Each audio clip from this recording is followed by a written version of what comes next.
Rarely has mankind hesitated to eradicate the creatures that stand in the path of his conquest. If we find intelligent species, ritual extirpation, undesirable beings, odors from another world, the rest must be destroyed. Is it possible that our dark past Watch them and pray. Greetings, ladies, gentlemen, government agents, psychopaths who chew their ice cubes, and anybody who might be listening. This is Close Encounters of the Podcast Kind. I'm your host, Tasker, and we have the melting Nick. Is this what Frosty the Snowman was afraid of his whole fucking life? Is this what it comes down to when we live in a time where we are so dependent on modern Technology? Yeah, technology, that the minute my AC goes out, I start panicking and I start kind of losing my mind a little. I mean, okay, not a minute. It's been about a week now of just like ball sweat soup. Uh-huh. And speaking of hot things and ball sweat soup, I did buy Sex with the Devil. Oh, that's right. The game from last week that we mentioned. The one where it's like the dude gets like fucked by his own arm. It's as good as it sounds. It was a very short game, but it was a very fun game if you like mazes, right? Very family friendly. And yes, in the beginning, you do die by sucking your own dick in all of its glory. Like they don't hold back anything. It's not like, oh, there's some soap or some fog where the crotch. No, you have full hard on. I know this dude was not circumcised, and you die sucking your own dick. You have this long conversation with the devil, who's voiced by a very deep voiced black man, which is even more erotic. And then you go through mazes, right? Just like Tasker said, you go through mazes and you're rewarded like a rat going through mazes to get cheese, right? But your rewards are very weird sexual experiences. And you'll be happy to know that in these mazes, there are these rooms with doors that are very noticeable because it looks like a lady's leg spread. Good. And they're kind of like little rooms you could take a break in. And by what I mean by take a break is you go in there and it's like, you know those porn videos where it's like a reverse glory hole? They're like in Czechoslovakia or something, and it's like these dudes come in and the girls, it's just like their legs and their bottom half sticking out of the wall. Yeah. Okay. It's that. So that's what it is. Okay? Wow. So you go in and you fuck it for a little bit, just take a break, and then you go back to the maze.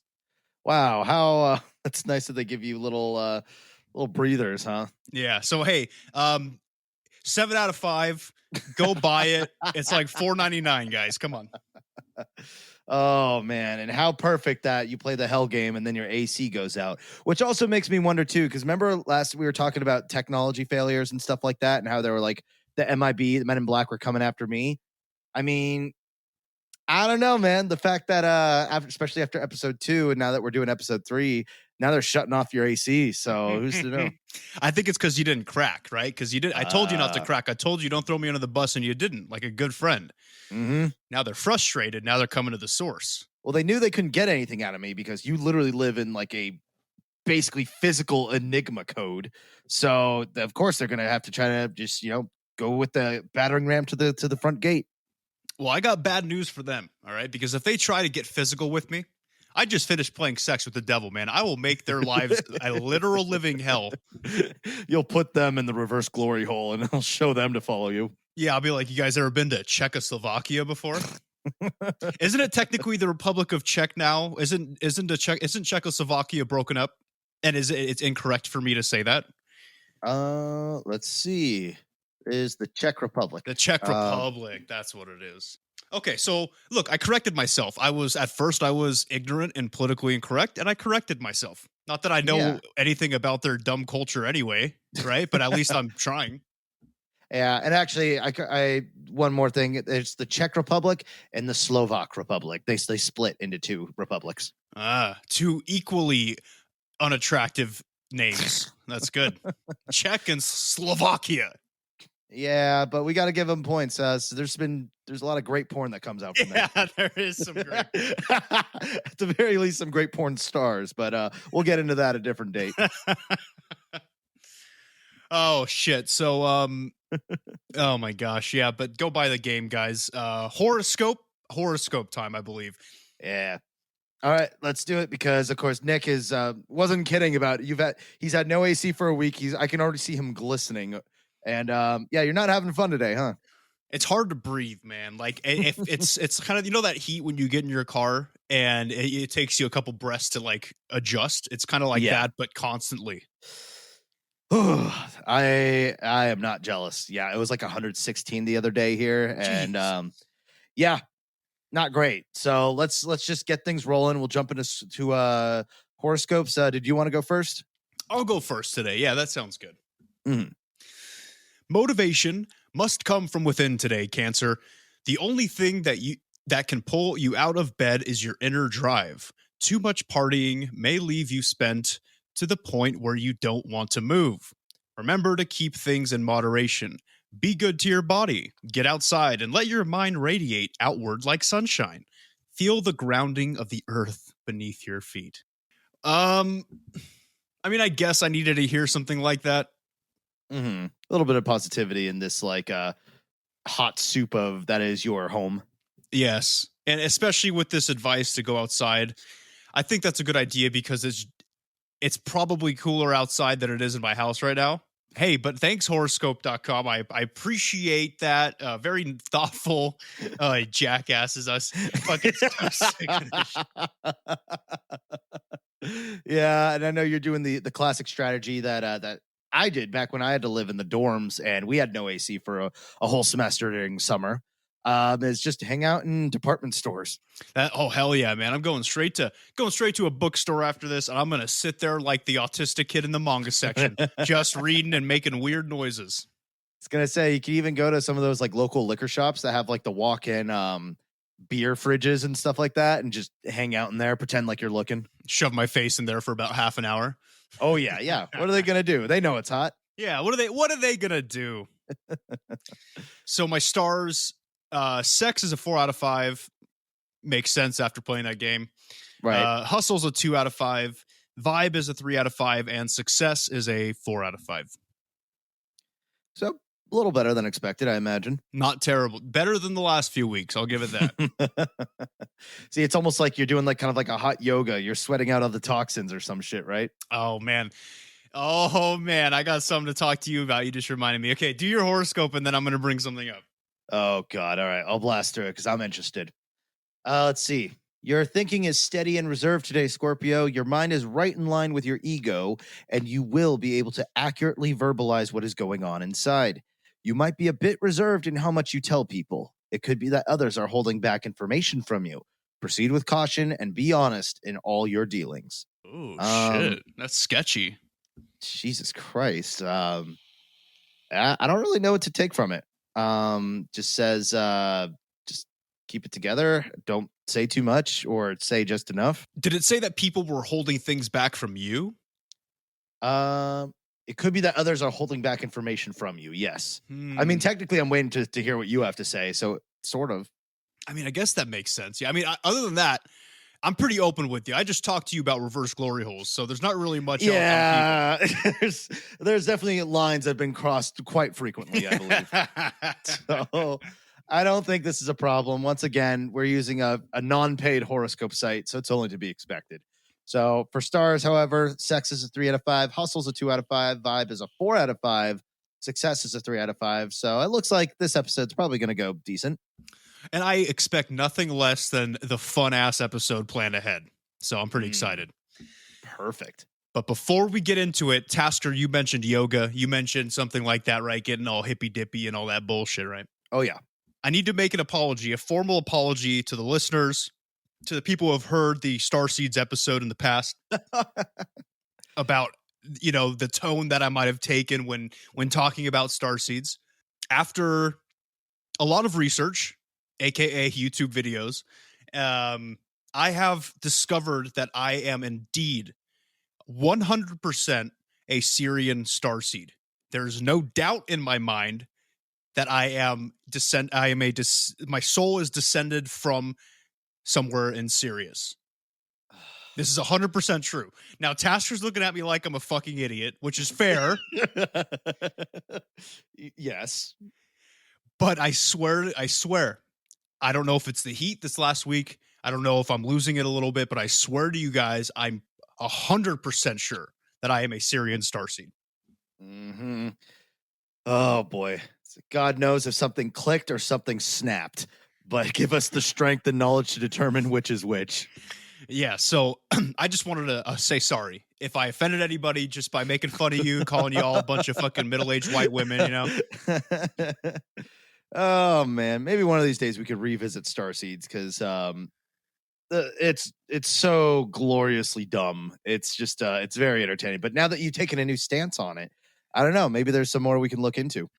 I think that's a good call. I might have been reserved, especially because that's an older episode, right? We've gotten better since then, but I might have been even reserved doing the research because I thought it was mentally challenged, right? A good old load of moldy baloney. Yes, but now that I'm enlightened and I think I've had my Syrian awakening, I'm pretty sure we could do that in the future. So thanks, Tasker, for letting me get on my pedestal for a second. But now that you think it's dumb, I am offended. Good. Yeah, I have plenty of regrets bringing that up, but maybe in the future we can see. Maybe this might be a long shot. You know me planning the podcast on the podcast, but we could find people who actually believe the shit and get them to send sound bites and stuff, and we can I'll tear them apart, but you can try to enhance it. I would love to hear from some starseeds, and I know that some of our listeners out there are probably starseeds. A majority of the human population are starseeds. It's just they haven't awakened. So that's a good idea, Tasker. Very good idea. What was that fucking video? We probably even brought it up on the episode, but that on all planes except physical, I am a wolf. Yeah. Okay, that's different. That's some furry shit, all right? Is it though? Is it that different? Yes, because I'm saying I'm a Syrian starseed here to help the human race, but I'm not.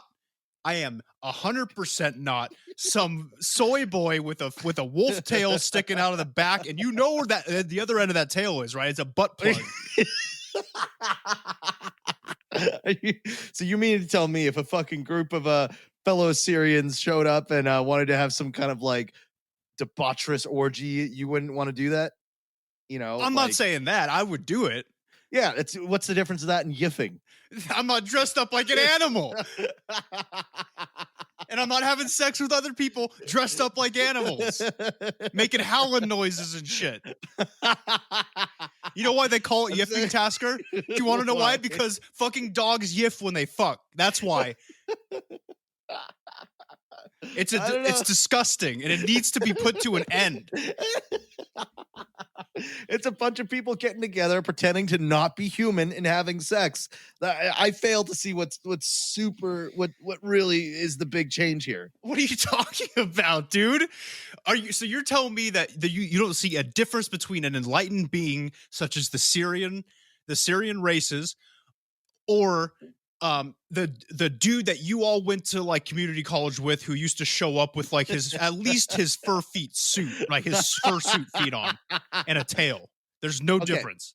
Okay, well, I'll riddle you this. If I was at an anime convention and I got invited to a hotel room with a bunch of people dressed up as my favorite characters, and I was in a position in my life where I was single and could put my dick on whatever I want, would I do it? Yeah. Do I recognize that it's debaucherous and weird? Absolutely. But hey, man, we all have our shit. I just think we should label it as they are. It's fucking degenerate bullshit. Yiffing is degenerate, but so is having a fucking orgy with a bunch of pretend aliens. Pretend aliens? No, that's a different story. That's going to Alien Con in Las Vegas and having sex with some rednecks, all right?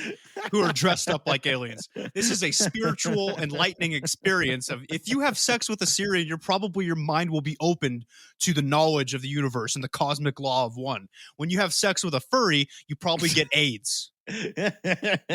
You actually regress mentally. Oh no, dude, Siri just listened to all that. And she took it down, and I was like, Siri, you shut the hell up. Oh.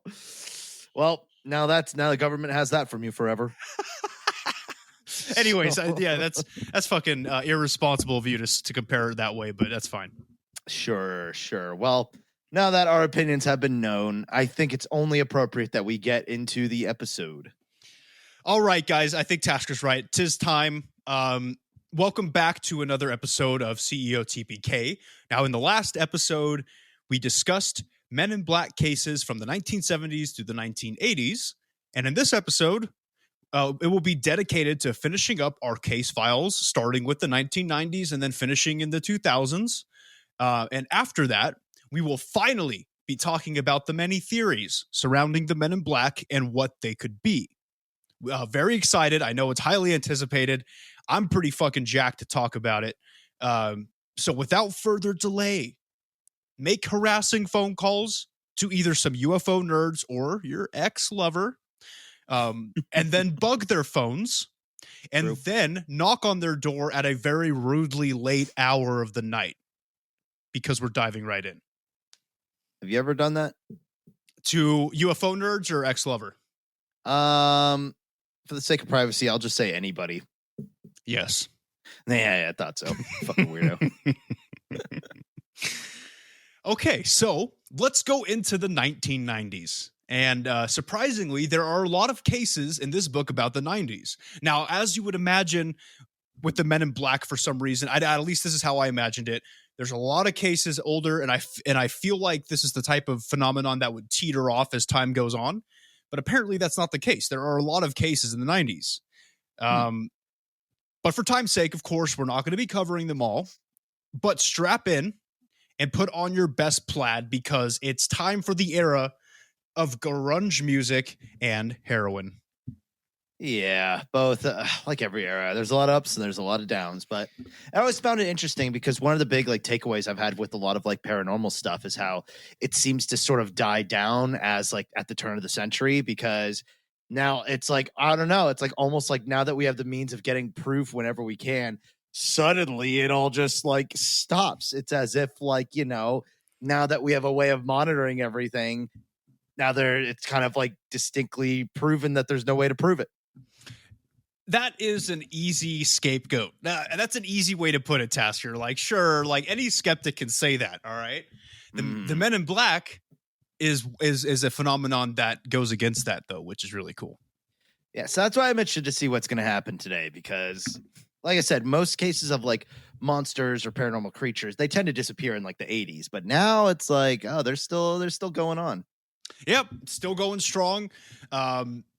And I know that I'm supposed to be singing a song per decade, so for this one, I'm going to sing Pearl Jam.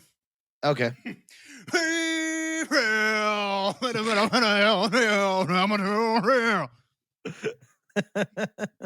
That was that's going to go down in history. Okay, good. Yeah, I'm glad. Jesus Christ. All right. So, this first case surrounds a woman named Marie Jones, who is an author writing about, of course, all things mysterious and paranormal in nature. What more do we expect from these cases at this point? It takes place in 1995, and Jones was looking for like-minded individuals with an interest in UFOs. What the fuck was that? Let's cut that. The delirium's kicking in, huh? I'm starting to lose it. All right. So she did what you do back then, right back in the 1995 when the internet wasn't as nearly as big, if at all, that it was now. And what you did back then was you put in an ad in a local newspaper, right? You didn't have Craigslist, you didn't have Tinder, you didn't have Grindr, right? You didn't have any of that shit. You just put an ad in a physical newspaper, kids. That's what you did back then, okay? Well, that's why in every cartoon, whenever they're looking for a job, they sit down with the newspaper or circling stuff. Nobody does that anymore. Yeah, back in my day, man, we used to do that all the time. I used to have to look for jobs in newspapers, and I'm just kidding. I was 2 years old when this story happened. Yeah, you were a fetus. None of that happened. Oh, classic. Woo. It is warm. All right. Hang in there. We're only about 20 minutes in. Okay, good. Now here's a quote to start off this beginning of the story, okay? Quote, "From that ad, a woman contacted me, whom I'd prefer not to name, but whom I'll call Anna. Now, real quick, let me pause this quote, Tasker. Is that the improper use of whom? I think she used it once properly and once improperly. Whom I'd prefer not to name, but whom I'll call Anna. I'm pretty sure the first whom should be who, and I think the second whom was fine. You probably know that more than me, because you actually have written for money before.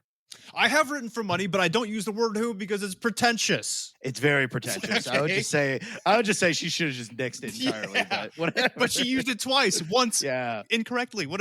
Anyway. Yeah, goddamn bitch. You know what? This story is not credible anymore. I'm not taking this serious. She just, yep.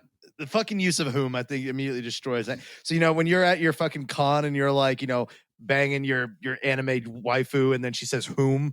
First of all, who says that while banging? And second of all, you got to get the fuck out, man. I mean, I'm not going to be in that. I'm not going to be in that situation. I'm not going to be having sex at an anime expo or anything like that.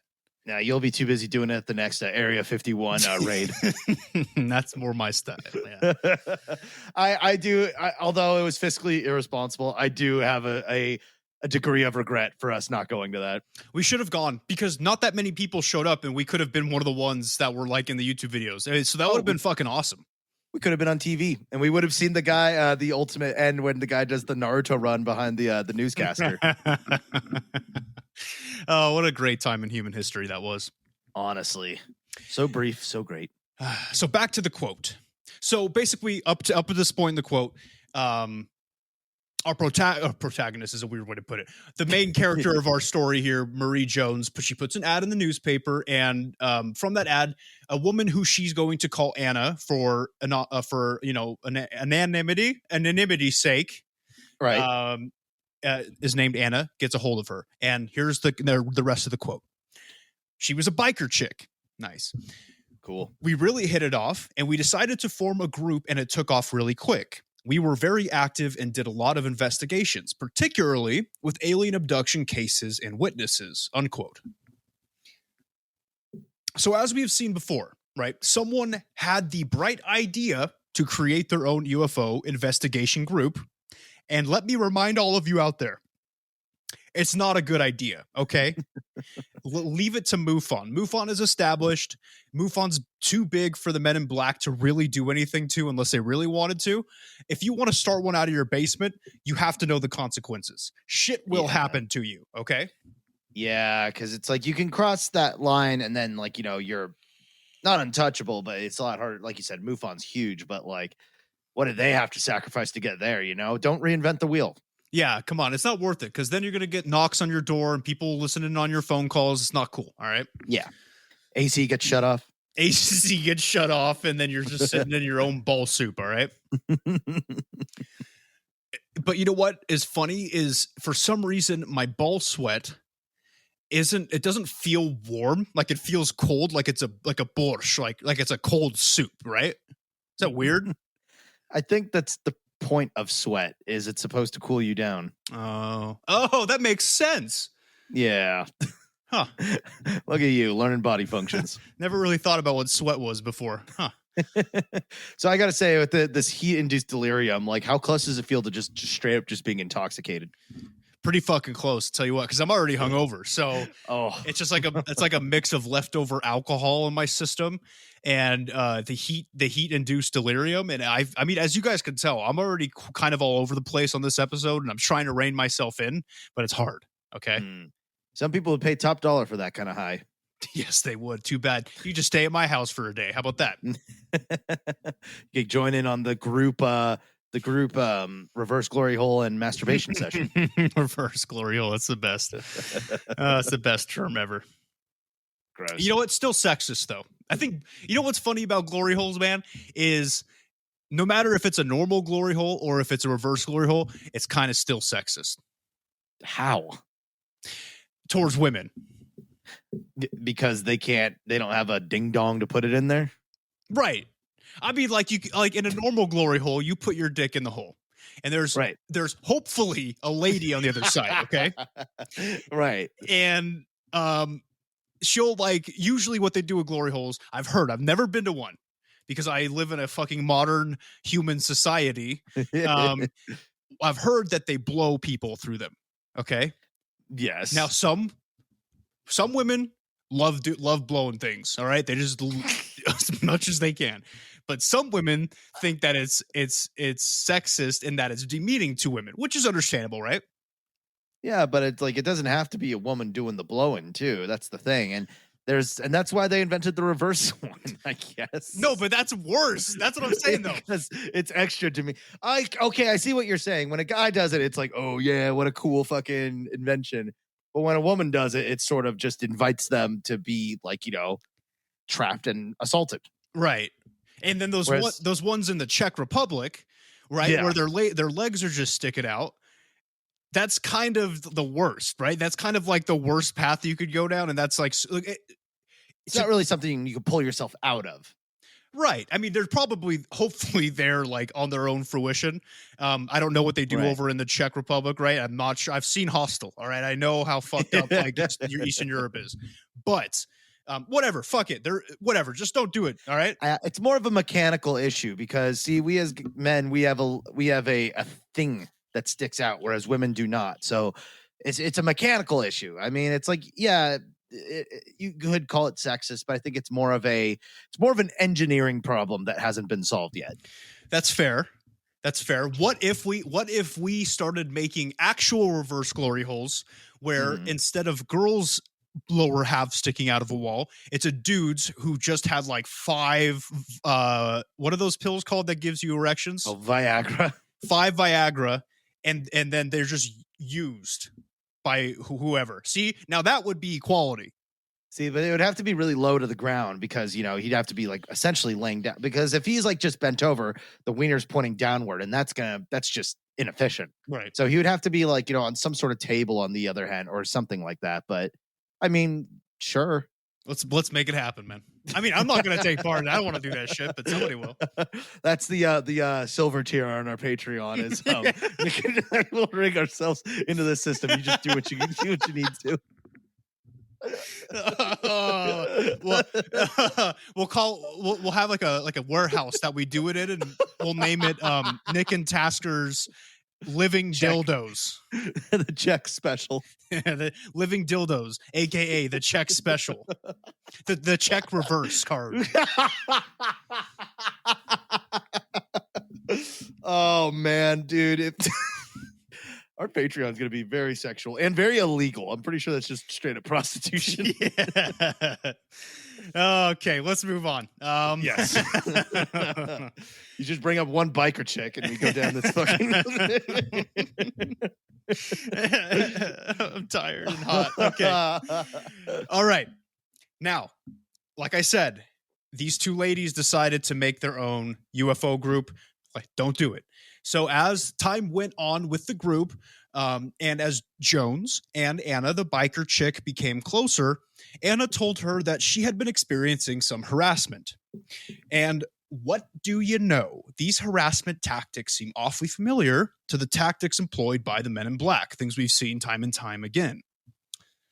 Her and her family were getting curious phone calls at their house. I spelled their wrong. And here I am criticizing somebody on whom, and I can't even spell their properly. Got him. And strange men had been knocking on their front door. Now, here's a quote from Jones about Anna's situation. Quote, "She and her husband lived in a semi-rural area, so they were a bit isolated, which made it more worrying. There were threats on the phone, strange issues with the phone like unusual noises on the line and electronic interference, and things like that. And the more we talked and I got to know her, the more these things started to happen to my phone," unquote. Never associate with people who are being harassed by the Men in Black because it will happen to you. Yep. It's like isn't there like a thing when you're like possessed by a demon? It could like, or no, isn't that ghosts where they can hop to person? I think demons can hop person to person, right? They can follow. Yeah. Ghosts are usually, and I think we talked about this on our what was it, our haunted, cursed, or possessed episode, and then ghosts I think are more bound to a certain location. Okay, was it poltergeist? There was some sort of like ghosty thing that could hop around, right? No, that's possessed stuff that can hop. Like demons, yeah, and most of the time demons are behind possession, yeah. Okay. All right. Just clarifying. So Jones goes on to say, quote, "It was always a male caller, and the person on the other end had a very robotic voice. They almost sounded like they were talking through some kind of voice changer. It was very stilted, very robotic. This person was telling me what clothes I had on, what book I was reading, what room I was in, and the place where I lived, you couldn't see in it. The calls kept coming, and this person was telling me more and more personal things that they should have never known," unquote. Creepy. Creepy. That's fucking creepy, man. And like you said, apparently you weren't able to see into her house. So even if this dude was across the street in the bushes or something, being a peeping Tom, Right. wouldn't work. So after experiencing all this crap, Jones talked with Anna to see if their experiences matched up, and they did.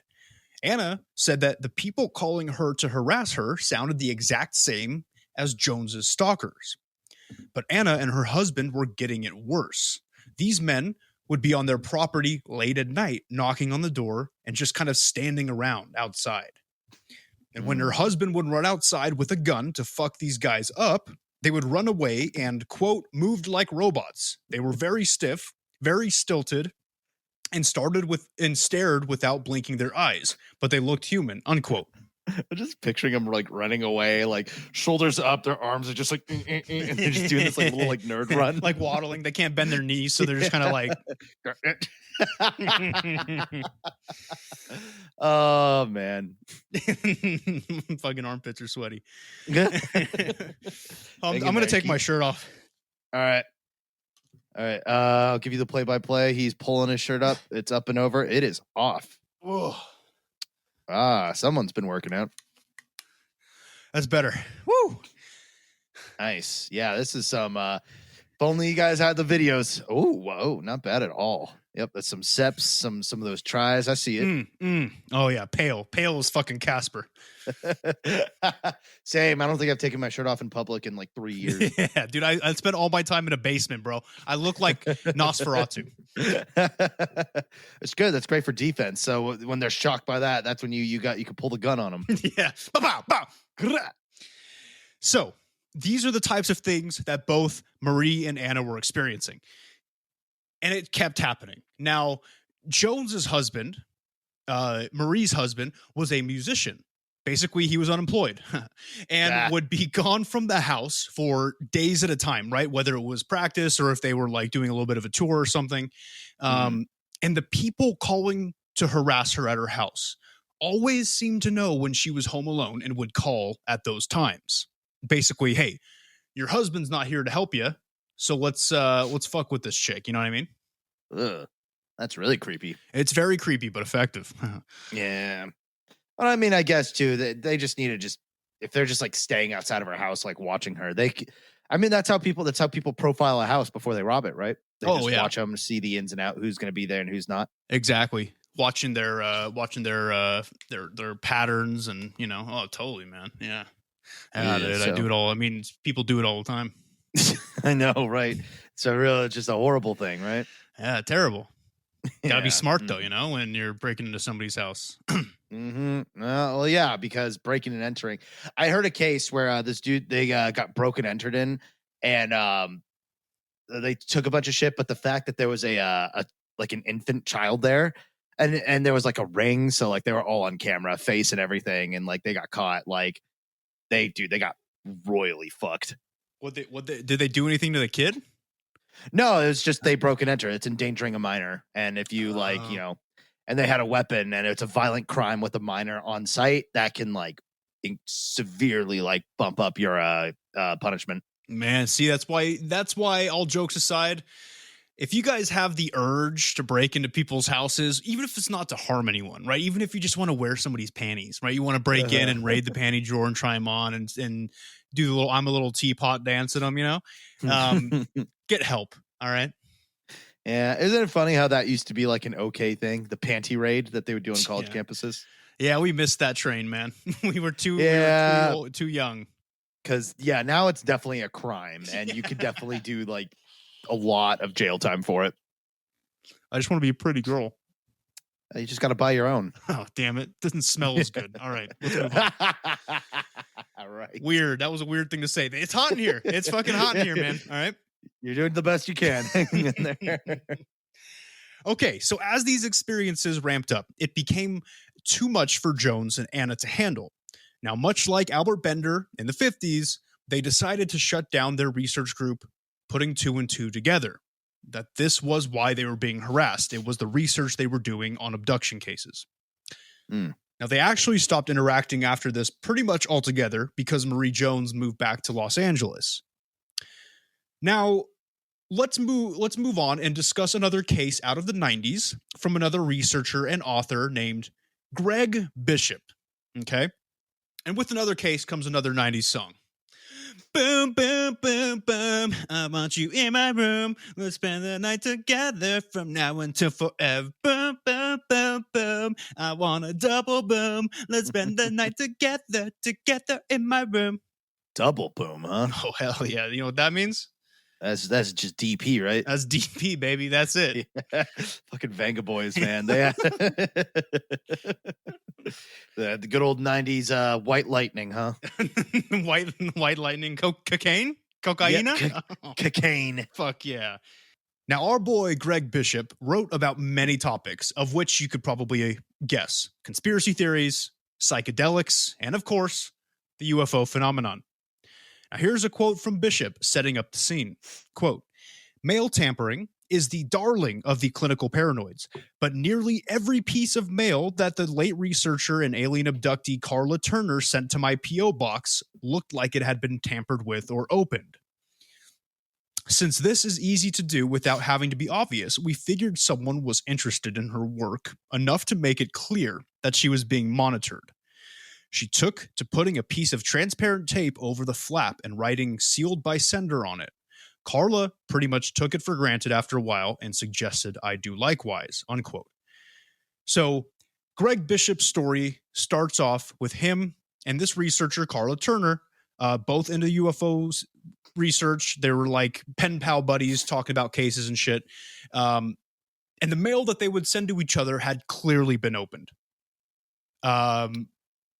And when I say clearly, they mean that they were opened in a way and left in a way that they wanted them to know that they'd been opened. Like, hey, somebody's looking through your shit. It's us. And there's a reason behind this, right? Yeah, it's a threat. It's a threat. It's a very silent but effective threat.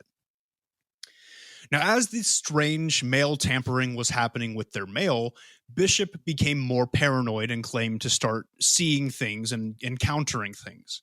Now, for instance, he said that between 1996 to 1997, he had seen multiple people taking pictures of his house. Now, at that time, he thought it was the Man in Black, but he admits to in recent times that he was highly paranoid back then, and that it very well could have been real estate folks. Well, at least he's giving other options. He's not like immediately, it's gotta be them. Right. He's trying to redeem himself. I think he's just a quitter, Sure. Now, here is more of what he experienced, including some speculation on his own paranoia. And so this is a more recent quote from him. Quote, I thought people were reading my computer screen from the outside of my house. I thought my landlord upstairs was following me through the house. It was really weird. One night, I was up at 2 a.m. and I walked into the bedroom, and I could hear somebody walk into the bedroom upstairs. It was the same apartment floor plan upstairs as mine.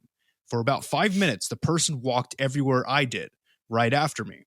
I could hear the floor creaking right above me in every room I went into. Things like this, I build into this framework of paranoia. I was stressed, paranoid, and thinking there was these Men in Black types outside the house. Maybe there were, but whether I was being watched or not, if you've got a vast paranoid conspiracy made up in your mind, as I did at the time, then everything fits into it. And it did fit with the thing with Carla and the mail being opened. I kind of like this guy. I had a feeling you'd like him. I had a feeling that you would like anybody who says anything otherwise. Well, I mean, and it sounds like he's still into it, but he's willing to say, well, it also, I can't say for certain because it's true. The human brain is fucking wild. Isn't it there was a movie called Rashomon by Kurosawa, which is like a really famous, like one of the most famous like directors in history. And the story goes is that there's a murder that happens, and they interview the murderer, the like wife, I mean the husband or the wife, I don't know, and like even the ghost of the guy who got murdered and all this shit. But the thing is everybody tells a completely different story, and they're just like, so it creates a thing called the Rashomon effect, which is just witnesses are unreliable. We just don't know. Like shit, we can like the human brain can make shit up and believe it and make it real. Our brain wants to fill in the gaps. Right. If it doesn't understand things, if there's things it can't comprehend, sure. I 100% agree with that. But this dude is acting like a fucking narc. Okay, so like I'm here to educate the people about the Men in Black, about aliens and the UFOs, and then we have this dude named Greg Bishop, who is a UFO researcher, and now he's killing everybody's buzz. He's saying, "Hey man, I was just kind of a paranoid guy back then. Probably didn't happen like the way I thought it did." And it's like, wow, dude, what a big pussy. You know what I mean? Like he didn't have the balls to stick with his story. I think he was just embarrassed. Why? That he didn't catch him? Well, that it even happened to him. I don't know, man. I can't. I'm just disappointed in him. That's all. Whatever. So that was just kind of what happened. He just said, maybe I was just paranoid, and the whole case dropped. Kind of. So yeah, nowadays Bishop is still he is still a prominent member in the ufology community. Okay, he's still doing research, which is cool. However, he has stopped worrying about whatever happened to him. And he admits that he was being watched to a certain extent. That is something he still sticks by. By who? Yeah. He's not sure. He also admits that the mail was definitely tampered with. Okay, that shit happened. But the paranoia surrounding it put him in a bad place mentally. So was it the Men in Black who were watching him and going through all of his mail communications with this Carla Turner? Probably. Right? It was probably the Men in Black. But so nothing really stopped. He just kind of stopped caring about it because the paranoia was starting to eat away at him. Yeah, it's kind of like, well, what do I have to prove here? I just want my life back together. I just want to stop feeling like ass all the time. Yeah, so he's like, even if it's going to just continue, he just kind of said, fuck it. He was just like, fuck this. I don't have time for this. My man. Okay, people. Nice. Look at first off, get one of these. Yeah, that was a good flex. Thank you. Yeah. Just wanted to show you my my sweaty pale body. It's got a nice glimmer and shine. It's like you're ready for a competition. Yeah, a competition with the Arctic as the background. Yeah. By the way, I'm sorry, just because it pops in my head every now and again. I think about last week, that one dude, the fucking photo, and he's just like, I am a man in black and what a fucking dumpy nerd. Like, just thinking this is just some dude like just trying to do a bit. Like, oh my god, it makes me cringe for him like a couple decades in the future. Cosplayers before cosplay was a thing, man. Basically, it was just method acting. But sometimes I think about that and I'm just like, imagine if some dude like trying to do that to you. Oh, dude, the wedgies. The amount, the magnitude of the wedgie I would give that person would be like a 9.2. Oh, it'd be you could hear that scream like probably at least across the county. Oh, hell yeah. God, try it on me. All right, people. So enough about the 90s. All right, we've done enough heroin. Let's get into the new millennium. And of course, with the new millennium comes a song. Oh yeah, 2000s. Making my way downtown, walking fast, faces passing, I'm homebound. Boo-doo-doo-doo-doo-doo. Boo-doo-doo-doo. Staring blankly ahead, just making my way through the crowd. All right, fuck it. Okay. Oh, I'm losing it. Just a bit, just a little unhinged, but you're doing well. You're a lot more together than I expected. Thank you. Yes, it's taking a sheer amount of will, but I got this. It's probably because you cut your mullet off, huh? What? No, look at this baby. Oh, it was wrapped up because your headphones. Oh, yeah, okay. Baby. Oh, it's getting long, man. It's getting long, baby. Oh man, that was the biggest shenanigan. I was gonna say debate, but nobody's fucking probably watches Twitch on here, huh? I don't. Yeah, so never mind. Okay, so we're in the 2000s, and our first story of the 2000s is about a woman named Raven Mindell. Yes, her name is Raven, and yes, Tasker, real quick, how do you imagine a woman named Raven looking? Probably dressing in all black. I imagine some sort of like what are those things? It's like it's not mesh, but it's like mesh with like little patterns in it. Like a lace type lace, thing. yeah. Mhm. And like probably a feather. Probably wears red lipstick and looks angry. Fucking spot on, man. Spot on. Not surprised.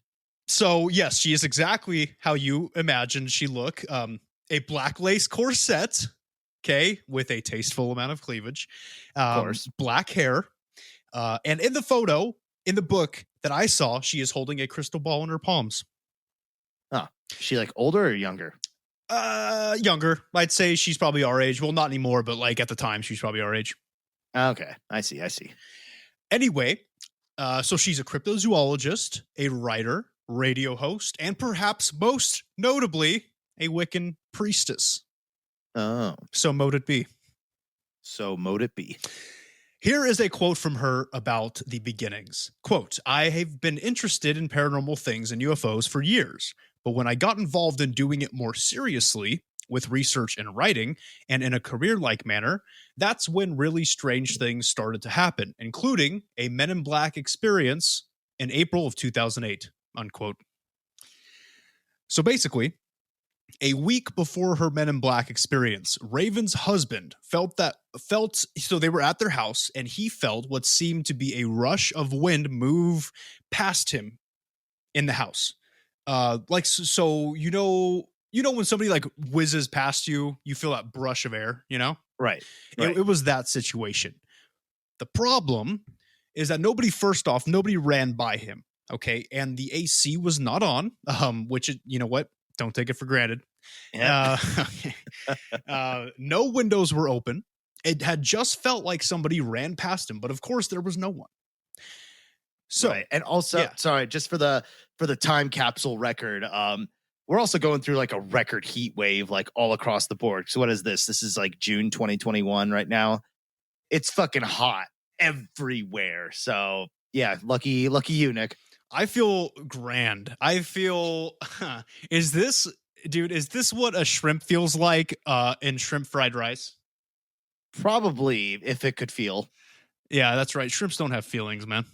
Yeah, well, not when they're being cooked, and also not when you eat their shit sack. Didn't you do that last time? I did. Last week I went to an Asian buffet. I think I talked about this. Did I? Yeah, you did. I did. Yeah. Last week, we brought it up about how you're supposed to take out that little bit. They call it deveining. It's not a vein.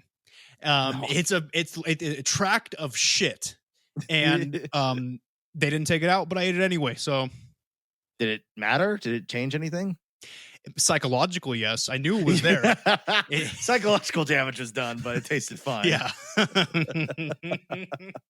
That's how a scat fetish is born. You'll fucking catch me dead after. I would never, ever be into that shit. Not even after sex with the devil on Steam for $4.99. No, I mean, I'm into all kinds of stuff now, but not scat. I mean, that was just gross. That was hard to watch. Yeah, good on you. Good on you. I have my limits. I have my boundaries. Mm-hmm. That's very promising for your future. Thank you. So that happened, right? It was an isolated incident. Right. But then a week later, Raven was outside playing Frisbee with some kid in the neighborhood. Okay. As you would imagine some quirky goth person doing. Cool. I would never do that, because if I were to do that, even though her and I are the same age, at least at the time, they'd be like, what are you doing with my son? Right? They'd be like, who are you? And what are you? I'm just like, I'm just playing Frisbee. My pants are on. Like, I don't know what the problem is. Well, it's funny too, because I know there's that's why a big thing is with elementary schools and stuff is having male teachers is considered like a bad career choice, because like there's just a huge lack of trust when it comes to a male teacher at elementary schools, even though I'd say almost 10 times out of 10, they're just doing their job, but it's just there's an inherent lack of trust when it comes to adult men with children. And I get it to a certain extent, but you know, it's a two-way street, man. Ladies are doing the same shit. Oh yeah, dude, fucking some ladies got like confirmed for like, or condemned for murdering the kids they were watching and shit. Yeah, so I mean, come on now, like we've gone too far. If I want to play frisbee in a public place where God and everyone can see us, let me play frisbee. I'm not doing anything wrong. Anyway, so she's playing frisbee with this kid. I guess 2008 was a more trusting time, and she's also a girl, so there was that fucking sexist bullshit again, right? Yeah, double standard or whatever. The men always being held down by the matriarchy. I almost said the patriarchy. Good save. What were we talking about? Oh yeah. So so Raven and this kid having a groovy time training for the major leagues of ultimate frisbee or whatever, when out of the apartment across from them walked two men dressed in, you guessed it, all black business attire. Oh, the boys are back in town. That's right, man. Thin Lizzie's calling. You know what I mean? Raven noted that the apartment across from them had no occupants at the time. It was vacant. Okay. When her and the kid saw these men, they had an uneasy feeling, just instinctively. And perhaps to make the kid feel more at ease, Raven decided to smile and made a little joke to the men, probably about the weather or something, but they didn't react at all. She described them as being stone cold with no emotion.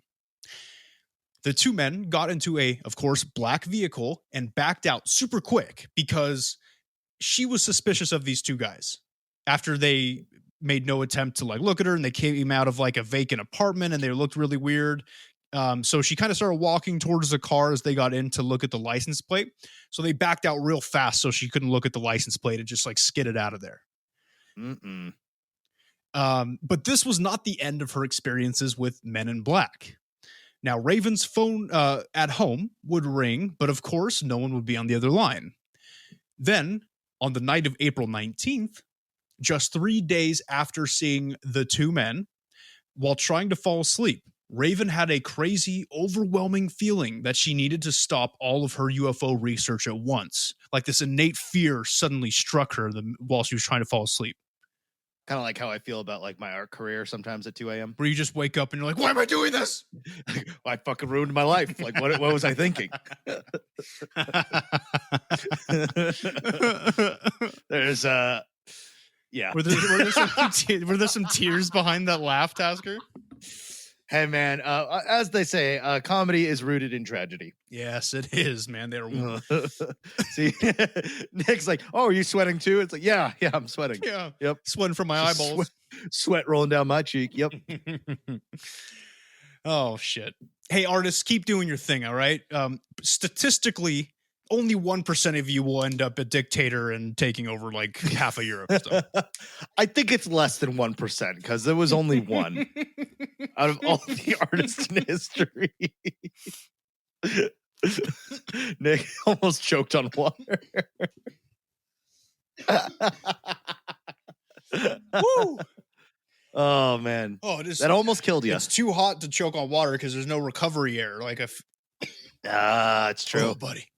Plus, even if it was like I saw this meme where it's like, you ever feel that pain in like your organs? You're just like, fuck, here it is. It's like if you wanted that to happen with the water when you're choking, you're like, oh, maybe this is it. It's over, but it's just gonna evaporate, and then welcome back. I know. I was like so close. Remember, I told you guys I wake up every morning a little disappointed. And it would have happened on the air too. That would have been cool. That would have been dope. Hey, if I die on air, you better fucking post that episode. You better not cut it. You better. That's how I want to go. That now everybody is a witness to that. I want that as my decree. If I die, you put it up. Yep, and there's your verbal consent right there. So if some court comes up, so if your family tries to sue me, I'll just play them that. Exactly, because that wasn't a bit. I want it up. That'd be awesome, man. Yep, you'll be famous. We'd both be famous. I mean, I'll just get all the money, but hey, So after having that weird revelation in the middle of the night saying, I better stop this UFO research. She told herself that she would stop, and she did. But 2 days later, while out walking her dog, an all-black car resembling what looked to be an old model Cadillac began tailing her around the neighborhood. There was a younger man and an older man in the car, and she wasn't 100% sure if they were the same ones that she saw at the apartment, but they looked similar. And at a certain point, one of them took off their seatbelt and positioned themselves as if they were going to like get out of the car when they were close by her, right? That's a red flag. Yeah, especially if you're in like an unknown neighborhood. When you see that, it's time to go. It was her neighborhood. It was her home neighborhood. Ooh. But these guys had balls, all right? If they're like in her neighborhood and in her territory where people know her and they're like, I'm going to fuck this chick up. You know what I mean? Yeah. That is pretty ballsy. So Raven pulled her cell phone out and began fake talking to someone, kind of like she was like a performer at an improv show, right? Like just kind of pulled out, minus the fingers, right? She had her actual phone out. Yep, the old pantomime, kind of, except with the real phone. But it was like 2008, so she had one of those flip phones, you know what I mean? I remember. And it's so funny. There's like this brief era of like media where everybody has flip phones, but now it's smartphones everywhere. Smartphones. Dude, I almost bought a flip phone just to shove it up fucking Apple and Samsung's butt, but I didn't. Yeah, I'm kind of thinking about switching to Samsung. Now I know you're probably thinking, because they came out with the new Sam, the virtual assistant. Is that what it is? It's totally it. But hey, like also Apple sucks. So what can I say? They all suck in their own way.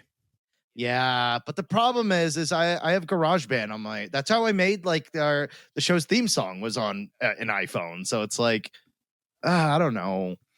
It's a tough call. See, the problem with Apple is they always have you by the balls because they know that their ecosystem works the best. Yeah, that's what sucks is it just works. And I have like AirPods and okay, we don't need to talk about this. Anyway. So we have Raven who's fake talking on her questionable brand phone. We'll call it an LG. Yeah, probably an LG or like a Nextel phone or something. And so she's talking on it. Pretending to at least, and as she does so, she walks towards her community's clubhouse, which is like by the pool and shit. So when she makes it to the clubhouse, because there are people there, and if she feels safe, she turns around, and of course, the car and the men vanished, gone, dipped out. Then a few weeks later, her husband, whose name is Adam, by the way, started to hear very distinct whispers coming throughout their apartment. Then they began to notice strange handprints on the mirror of the bathroom. Not only that, but Raven and Adam's daughter came out of the shower and had bruises on her arm one morning that were the same shape and size as the handprints in the mirror. Again, with the poltergeist shit and the Men in Black, there's something there. Yeah, the correlation of there's either because I was gonna say I don't even think this is Men in Black. I think they just straight up have a poltergeist in there, but who knows? Maybe that's part of their arsenal. That's what I'm thinking, man. And when we get into the theories, we'll talk a little bit more about it. But there is, in my opinion, in my almost expert opinion, there is a connection between the Men in Black and what we perceive to be paranormal activity. Perceived. It's a good term right there. Thank you. Covers me from all liability. Now, throughout this whole time, Raven had been keeping a journal of these strange occurrences, as you probably should do if things like this are happening to you. Here is a passage from February 11th, 2009, just after waking up at 2 a.m. Quote, "Night terror. I'm still very shaken from something that just happened. I'm terribly upset and can't go back to sleep. 1:21 a.m. was the last time I looked at the clock before having fallen asleep. The next thing I know, I was awake again and was staring at my bedroom curtain. All of a sudden, this harsh tingling feeling started in my legs and worked its way up my torso and into my head until my whole body was being crushed. Lots of pressure and a loud noise was humming in my ear. You know? I was trying hard to scream, Adam! But I couldn't. I remember looking back toward the curtain and saying to whoever or whatever was there, I hate you, you son of a bitch. I hate you. Got him. Yeah, I trained at Juilliard's, man. Yeah, perfect. Yeah, some top tier acting. Dude, I was in the graduating class with Sir Patrick Stewart, man. Oh yeah, it shows. It shows. Thank you. Mm. Then I came out of it or woke up. I lay there wondering if I had the start of a stroke or an aneurysm. I wonder that often too. I looked at the clock again and it read 1:42 a.m. I'm still woozy and foggy and cannot completely focus my eyes. They feel dry and irritated. I'm really scared and I know I won't sleep anymore tonight. Unquote. Oof. Now, after all this stuff her and her family went through, Raven does not research UFOs anymore. These events started to tinker out as she stopped working on these UFO cases, right? As it tends to do. So once you start listening to whoever's telling you not to do this shit, eventually it stops for the most part. And that was the case for her. So she does not research UFOs anymore to this day. She says she dabbles in it a little bit, but more from like a fan perspective than a researcher perspective. Like she'll read about stuff. Right. But for the most part, she focuses on the occult and cryptozoology. So when she plays frisbees with kids again in the park, does she like get like super triggered when it like flies through the air and shit? The kid throws a frisbee. She's like, "Oh shit!" And just like hits the deck. They're behind you.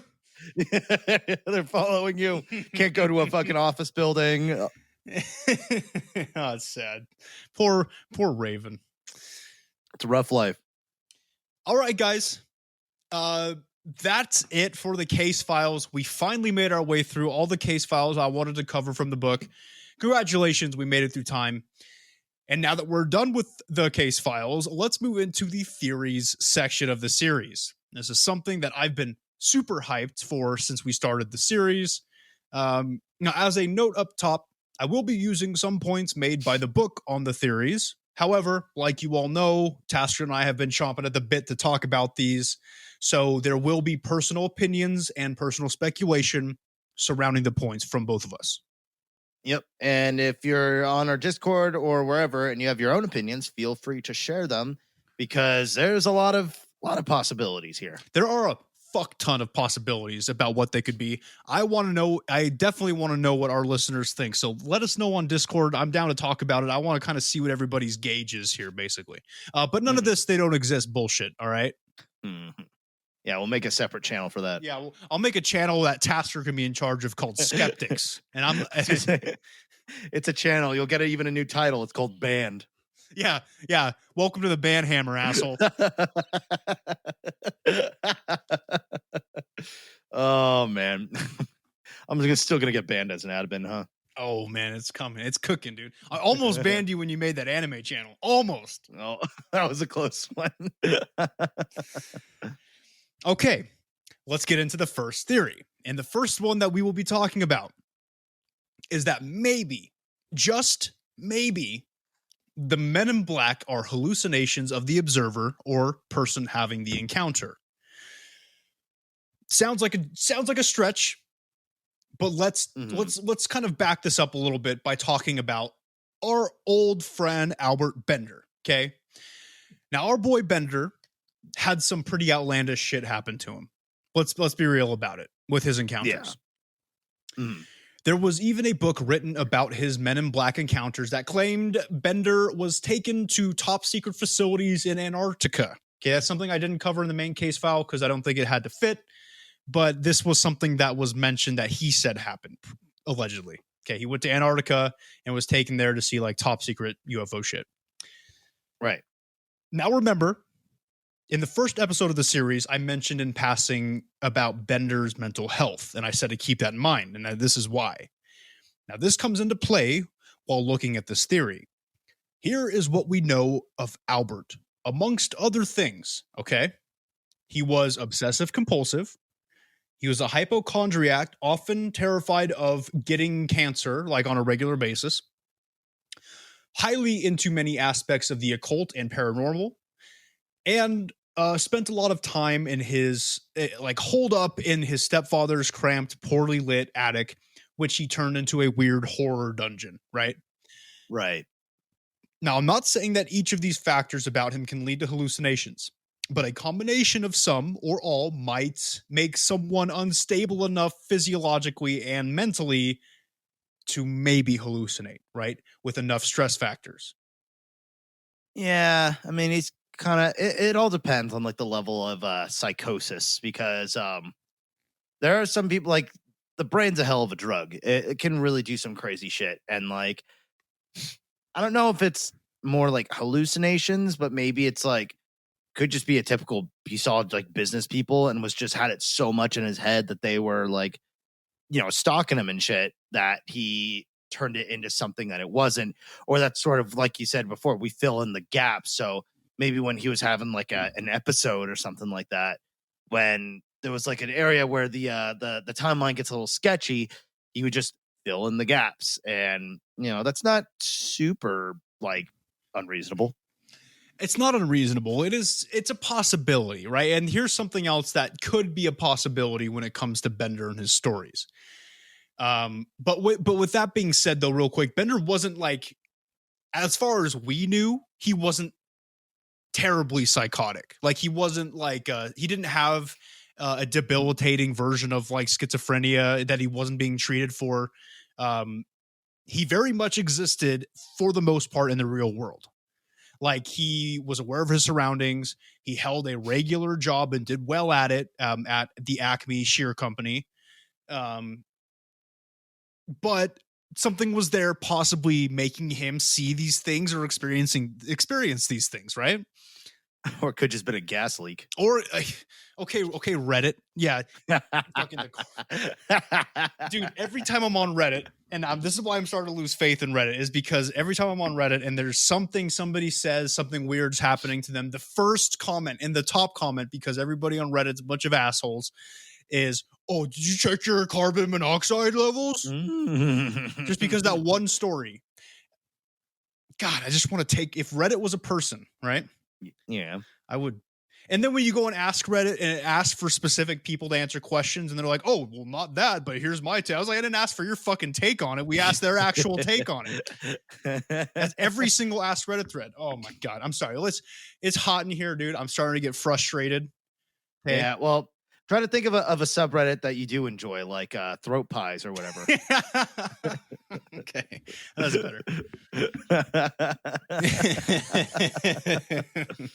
Oh, buddy. Or dragons fucking cars. It's a good one. But then there's also cars fucking dragons. So which one do you like better? Yeah, I'm pulling them both up. Okay. I mean, is that Sonichu? I don't know, man, but I hope it is. Whatever you're looking at, I hope Sonichu's in the picture. Dragon Sonichu flooding Chris Chan's Toyota Prius with nut from behind. Wow. Chris Chan. Top post of the week. And now there's cars fucking drag. This is odd and very much on the nose. Yeah, so you're welcome. There are good aspects of Reddit. Just most of the surface level shit makes me angry, okay? Yeah, a lot of it's pretty bad. Okay. Also, something else I wanted to point out about Bender and the fact that he wasn't terribly psychotic was the fact that he had the wits and ability to create a highly successful UFO research group, which was really the first of its kind. And that takes a lot of effort to do something like that, especially at the time. Yeah, he was a pioneer. He was, absolutely. We would not have MUFON if he hadn't done what he did. True. So, and not only that, but he also was able to publish and put out a regular, successful periodical that went along with the UFO research group. So this dude was putting his nose to the grindstone and wasn't just like completely living in La La Land, okay? But now recall some of the stories we talked about surrounding the Men in Black and Bender. Oftentimes during and or around their visits to him, Bender would suffer from migraines, vertigo-like symptoms, nausea, and smelled a pungent sulfur odor, right? Like those were some of the things that he experienced. Ugh. So what do these symptoms have to do with hallucinations and the Men in Black? Well, one condition that lines up fairly perfectly with Bender's symptoms is epilepsy. Okay, I can see that. Now, when one talks about epilepsy, they imagine people shaking uncontrollably and going unconscious, foaming at the mouth, that sort of thing, right? Kind of like, kind of like Bit that. out there, yes. However, now I'm not a doctor, but there are 40 plus forms of epilepsy, with many having varying degrees of severity and effects and post-event symptoms. Mm-hmm. One of these types of epilepsy is called single partial seizures, aka Jacksonian epilepsy. Now, this particular brand of epilepsy results in the person experiencing mild to moderate hallucinations, fear and confusion, lightheadedness. Lightheadedness. To be fair, it's like 30 degrees hotter where you're at. So, Yeah. Oh man, I feel like I just had a seizure. God damn. one step at a time. But see, I could see this though. Like, well, okay, well, let's go through the full diagnosis. Right. So fear and confusion, lightheadedness / vertigo-like feelings, and olfactory hallucinations. Basically, he smelled shit that wasn't there. And that's also a symptom of this type of epilepsy. Yeah, I was also going to say, isn't that possibly a symptom of like a heart attack or like a stroke? When it comes to heart attacks, the only thing that you smell that's not there is burnt toast. Okay, so that's a big deal. And the problem is, if the thing you're smelling actually is actual burnt toast, the fucking burnt toast. I like burnt toast. God damn it! Nah, just the bit's not gonna work. I was gonna say, unless you actually burn toast, it's probably not a heart attack.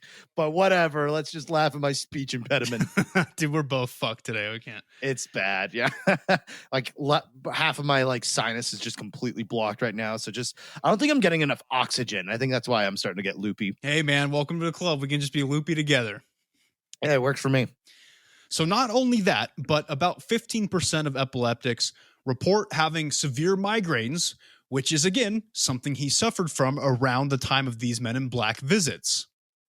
So that is one example of something psychological that could explain let me redo that. I read wrong. Yeah. So that is one example of something physiological that could explain what he experienced. However, we should consider also the environment he was in for a lot of this time. Most notably, that dingy-ass attic in his stepfather's house and his general social isolation, okay? Now, surely, the fact that he was living in a little attic and studying weird shit would make sense, right? Yeah. We are told that this type of isolation is not good for our mental health. I can attest to that 100%. I spend a lot of my time in my basement studying this type of shit, and my mental health has been on a sharp decline. Okay. Well, no, also too, he turned this is the same guy who turned his room into like a little horror maze, right? Yep. Yeah, not too much better. And I'm sure, as everybody knows from Corona, too much time without any human interaction, things get a little weird. Exactly. That's a good way to put it, right? Because a lot of people just went through this type of isolation for the most part. So imagine that feeling you guys had during quarantine, but it was in a little ass attic and you just kept reading about the occult and turning your only living space into like a fucking horror dungeon. Yeah, that's that'll have some effects. Absolutely. And then on top of all that, add in possible underlying medical conditions. Yeah, so bit of a mixture of things that could have contributed. Yeah. And then we come to the fact that he did not have a girlfriend or wife in his 30s. Now, I'm not saying that it's bad or weird, gentlemen, okay? I don't care how old you are. There's somebody out there for you. But given everything else going on, now this is a little Freudian. This is Freud is like, yes. Given everything else going on in his life that we just mentioned, that suppressed sexual energy and lack of romantic affection is just kind of like the icing on top, okay? He's not fucking getting any. He's not kissing anybody.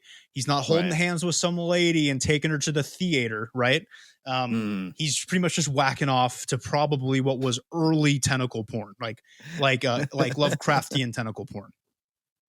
I could see it, just whatever weird drawings he made on his own. Yeah. Now, this is. I'm sorry. Did you want to say something? I was just gonna say, like, yeah. I mean, especially like, I don't know if it's the same for women because I'm not one of them. But like, what? I know, right? What a shock. But I mean, and I've seen it before where it's like, have you ever met somebody who's a virgin in their 30s? I mean, I'm sure they probably aren't going to tell you, but I don't know. It's a good question. I don't know if I've met. I don't tend to associate with virgins. No betas in this fucking no betas in this wolf pack, baby.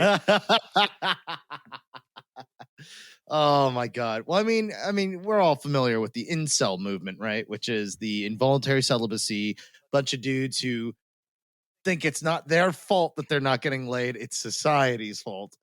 Well, like, we do live in a society. Yeah, but there's also, you could take a goddamn shower, take care of yourself, and get a career. But there's that too. Yeah, fair enough. Career part, I know I'm one to talk, but like, for everything else, like, come on. No, like, come on. Yeah, guys, come on. Don't be incels. All right. There's no point. I mean, it's not this is the best argument. And I think you and I have talked about this off microphone, Tasker. This is the best argument against incels. If ladies, fine young ladies, if they keep rejecting you, there's a common denominator that's not them. Yeah. There's something you should probably fix or something you should see a different angle on. And there's like, but that's kind of like besides the point of what I'm going here. What I'm trying to say is that, like, in a weird way, societally, there is a big importance placed on men and losing their virginity. And I mean, I know it's the same thing with women. Like, there is like a sort of like, you prude or whatever, and that standard is completely unreasonable in a completely different other way. But as like a guy, it's like your kind of entire sense of self is based on like how much you've achieved. Like, we're a very achievement based deal. And that's also why fucking suicide rate for men is super fucking high. Because I think a comedian put it this way, that our worth as a man is only equivalent to the worth of what we've achieved or what we have to offer. So if we haven't achieved or we feel like we have nothing to offer, it's not just I'm not getting laid deal. It's now turned into I like have nothing to like contribute at all.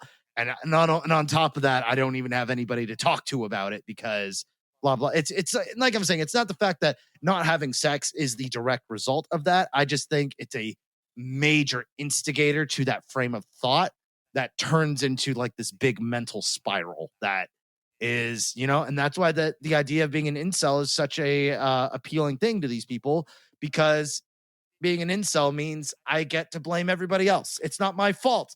I'm just the victim here.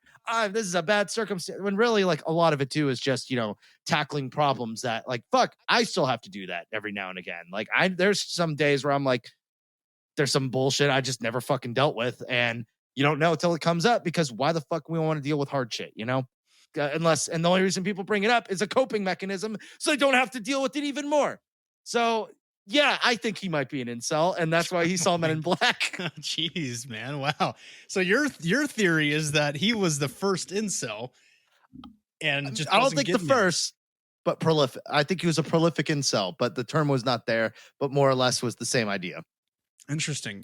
So he was so blue-balled. But here's the interesting thing though about him though, is I think you're right. I think that his lack of relationship, not even sex, but a lack of affection and relationship, is a big problem for him. Well, a lack of feeling wanted and a lack of feeling appreciated. Because I think you make a very good point. It's not just the sex thing, it's the lack of companionship thing. And that coupled with the stigma and stuff like that, like it can lead to bad things depending on how unstable the person is. I agree. So we used Albert Bender as an example of how this could possibly just have been hallucinations, right? Right. Some of it makes sense. I think especially the Jacksonian epilepsy theory makes sense, but we don't have confirmation because we don't know a whole lot about him, if he had it or not, right? He might have not even known. He would probably just like, I don't know, man. I don't know how epilepsy works anyway. So, so we're going with a hard, probably not on this, huh? I'm going to go with a hard, probably not, maybe in his case. But at the same time, it doesn't explain all of it, right? He doesn't explain all of the Men in Black encounters we've ever seen. So right. I'm going to go with a hard maybe. Yeah, I would say this is a very like distinct, like very unique to this case. So therefore, and the fact that the other people are experiencing stuff really similarly, yeah, I don't think it holds a whole lot of weight. Same. I'm glad we're on the same page for this one. Okay, good. Mm. Now, the next theory in the book, and admittedly my least favorite, as it is the least interesting, is the idea that these Men in Black encounters are just hoaxes. Okay, so to get into this, let's talk about Gray Barker again, right? Albert Bender's buddy. In the first episode, I mentioned that Barker, he was a gifted storyteller and a creative writer, right? Yeah. Much of what we know about Bender's encounters comes from Barker and his writings. That's something that we need to point out. And because of these two factors, people believe that the alleged written hoax of the Men in Black created a legend that continues to this day, perhaps shaping people's perception throughout time as far as their Men in Black sightings go. Now, if Barker was in fact a total dick, and he made all this up, or at least most of it, then sure, I would believe that. But here's a quote from Alan Greenfield, somebody who knows Barker, on Barker, when asked if the things he had written were fake. Okay, and keep in mind that Greenfield is not the only person to feel this way about Barker in the ufology community. Quote, Barker was a part of the phenomenon. That's what a lot of people miss when they ask, was he a hoaxer? Yes, he was a hoaxer at times. Was he a fraud? No, absolutely not. He was not a fraud. He was a teller of folk tales, but which can also be very truthful. And to know Gray was to know the phenomenon. He told about realities, but he told them as stories. That was the culture he lived in. Asking whether Gray Barker was a truthful, honest person is like asking if Homer was a historian. It's a non-question. It's completely misunderstanding what one is dealing with.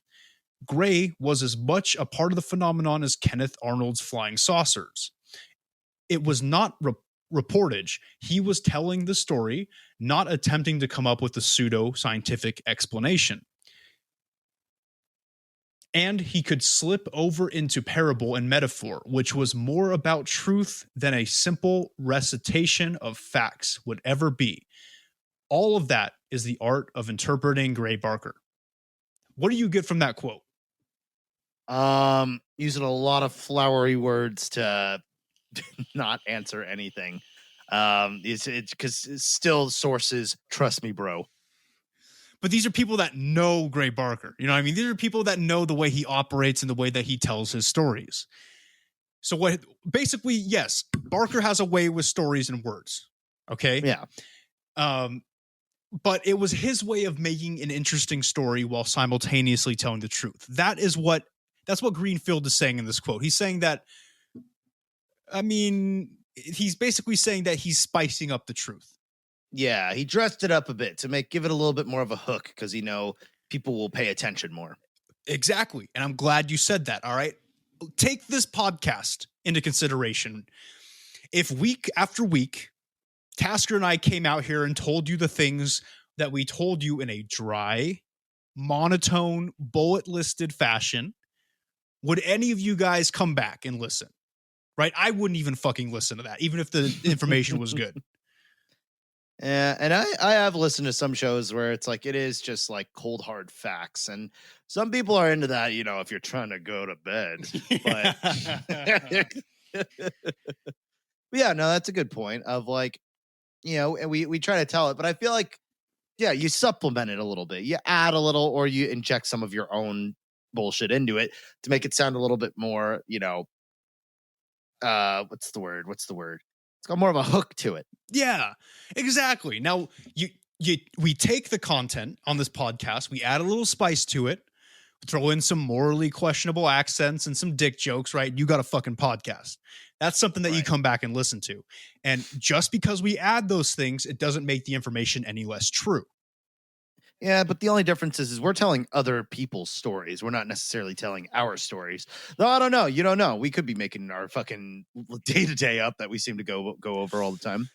Yeah, if they didn't have the internet, they would have to take our word for it that we were not making anything up, basically. True. Yeah, and some people, I mean, maybe if it wasn't for the internet, we'd be a lot more popular because people would think we are these fucking psychopaths coming up with all this shit. That'd be fun. Well, in my opinion, guys, the same can be said about people like Ray Barker, who report the facts, but in a way that doesn't make you want to fucking hang yourself out of boredom. Got it. Okay, so that's my take, and that's some of the book's information on written hoaxes. Okay, the stories that we've heard. Then we have the more physical idea of hoaxes, which is really quite simple. I don't have to go into a lot of detail here. It's basically people dressing up as the Men in Black and harassing or trolling a bunch of UFO nerds and journalists, right? We call it trolling. We do a little trolling, you know what I mean? Like I said it previous, the Men in Black in training, I think for sure. I don't believe he was real at all. I think the rhetoric and I think his whole look, I think it was just a fucking nerd. Yes, and I'm glad that you brought that up because that's the one case that I think we talked about that I can attribute to a hoax. Yeah, no, I definitely full tilt, no like argument necessary. Like I think it was just a dude. I wanted to pull his turtleneck up over his face and give him a donkey punch so bad just by looking at his photo. Just pull his shirt up and slap his belly like a piggy. Just smack it, dude. Steal his hat and shit. Okay, but sure. Now also with the physical hoaxes, it can happen, right? It's not far out of the realm of possibility that people can dress up and troll people, right? Yeah. Like we said, some of the tamer cases might be explained by this, like that picture from 1969. Yeah, maybe that was probably a troll. It was probably some dude dressed up. However, I do have two gripes with the general idea of this theory if we're considering all cases, okay?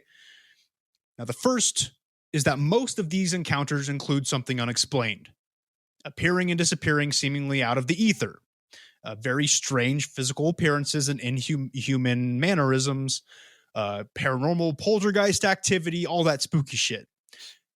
Right. The last time I checked, and I check often to make sure I can't do any of this cool shit, humans are incapable of the acts, okay?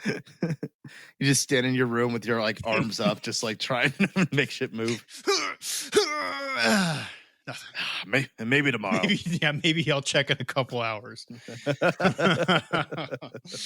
Again, the isolation, it gets to you. Now, sure, they can use makeup and they can use their fucking awesome improv skills to seem inhuman. But then that leads me to my second gripe. The motive. Like, why? Like, why would these people dress up this way to go out of their way to harass people?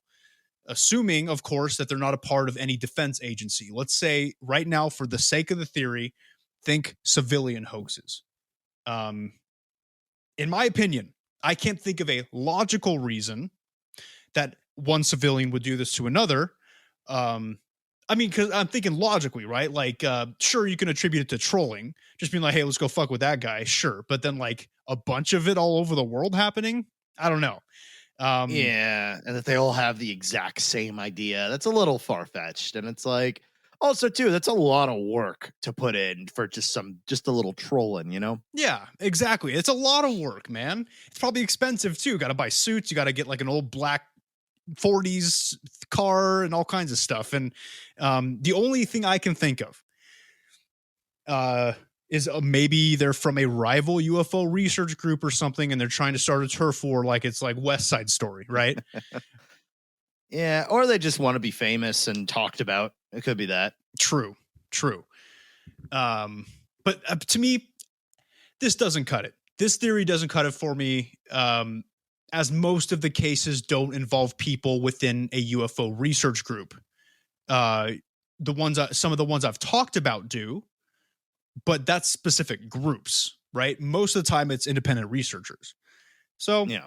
I don't know, man. This one doesn't hold up for me, but here's my final thought on the hoaxes, both physical and written. They can explain some cases, maybe a few, but not all of them. And that's my final verdict.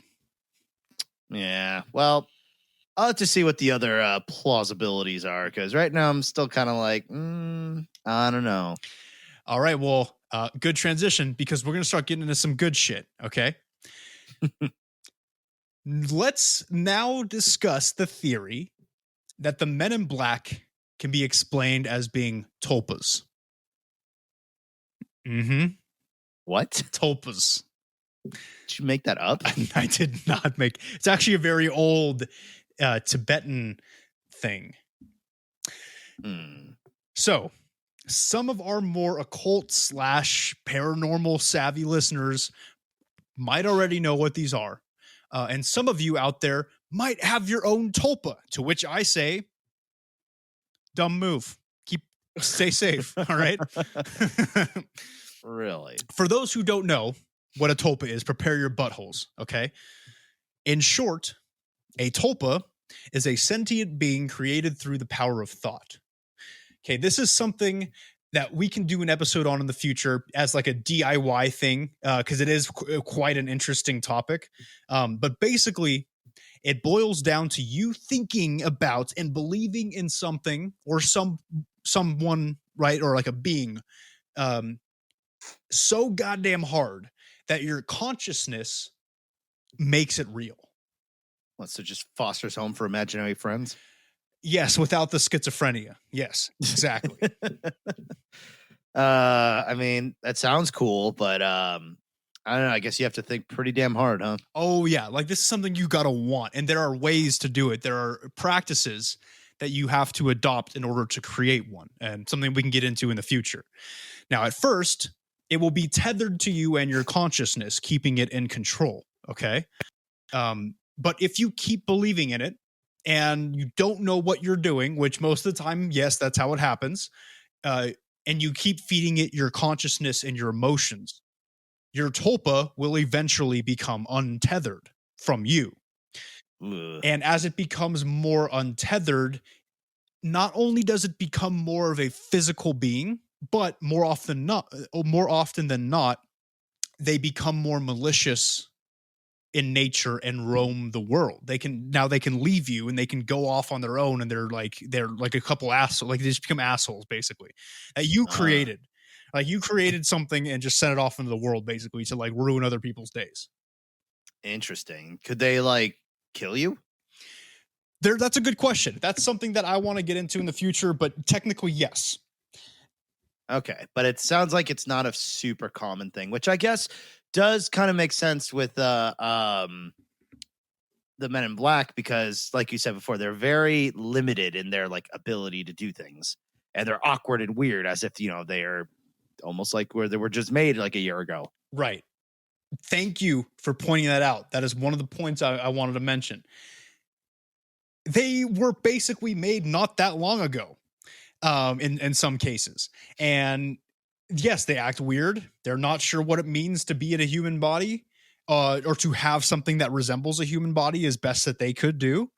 Now imagine this, okay? You're a dude named Albert Bender, right? And you have some issues, as we know now. And you're super into UFOs and think you might be getting too close to something big. And since you're a bit mentally unstable and perhaps a little paranoid, you imagine what kind of things or people might come after you to stop your work. Now, as you become more paranoid, you think more about these men in all black clothing looking like G-men, right? Because at the time, in the 50s, that's kind of what you pictured as G-men. Right. And as you think more about them and become more afraid of them as if they were real, they begin to become real to you at first. And the sightings of the Men in Black begin and harass Albert. And this affirmation, finally being harassed by the thing he was afraid of the most, which has become real, makes him believe they are real. Okay. And then what happens when you keep believing in tulpas and continue to feed them human consciousness and emotion, right? They become untethered from their creator, in this case, Bender. And once they're untethered, they can walk the earth and continue their being basically by feeding off human emotions, particularly fear. What do you think so far about the tulpa situation? And if we're looking again at Bender's story as an example. I mean, it makes sense. It's his own like paranoia of what might be coming after him manifesting. And if we're under the impression that these things can untether themselves and just go anywhere, who's to say it's not the same ones every time? God damn it. That's a good point. That's a very good point. Could be only 2 men in black. That's it. There could be only 2. But there are stories about there being 3. And remember, there's also stories about there being some Asian men in black, right? So there's like different, there's variability, but I like where you're going with it because that's what I was going to talk about next. Very good. Very astute observation, my dude. Unfortunately. Yes, you're getting a lot better at this, by the way. Oh, you don't like it. Then a question might come up at this point. Why just people investigating UFOs and the paranormal? Why are the tulpas only targeting them? And to answer this, I want you to consider their origins if we're looking at it from this theory perspective. They were created by a man who was only into this shit, right? It's all he really ever thought about for the most part, except for when he masturbated, probably. Well, maybe even then, I'm not sure. Probably a little bit at least. So since he created them, a part of his consciousness is within them. Okay. And not only that, but they saw how they created fear in him. And Albert surely connected their harassment with his UFO research. So they knew that people who study this stuff are scared of the unknown and those trying to silence them. And that is why they target the ufology and paranormal communities for that fear, right? They feed off of consciousness and emotion, mostly fear. Then, as these men in black tulpas begin to visit more people, right? It kind of spreads like a fucking disease. Those people in turn begin to believe in the men in black, creating their own tulpas of the men in black and so on and so forth. Now, this would explain the old-timey clothing and the cars of the men in black, right? They were, and if these men in black tulpas, the origin of them was, let's say Albert Bender in this situation, hypothetically, they were created at a time in which these types of clothing and vehicle models were common. See, okay, I like this theory the most because I like the narrative of the men in black are just the result of paranoia. It is the clear result. It is literally, that's why they're after like their research and stuff like that, is they just exist because they're paranoid. And that's where that comes from. And I like that in a weird way, wanting so bad for the paranormal to be real, but also fearing it is what created the paranormal. I agree. I love this theory. I fucking love tulpas in general as an idea, and I think that it fits very well into the Men in Black phenomenon. Yeah, it's just it's one giant congratulations, you played yourself. You just played yourself. Guess what? It is real, bitch. Yep, too bad. And now you're all just distracted and shit, and when you could be researching, but whoopsies. Oopsie daisy.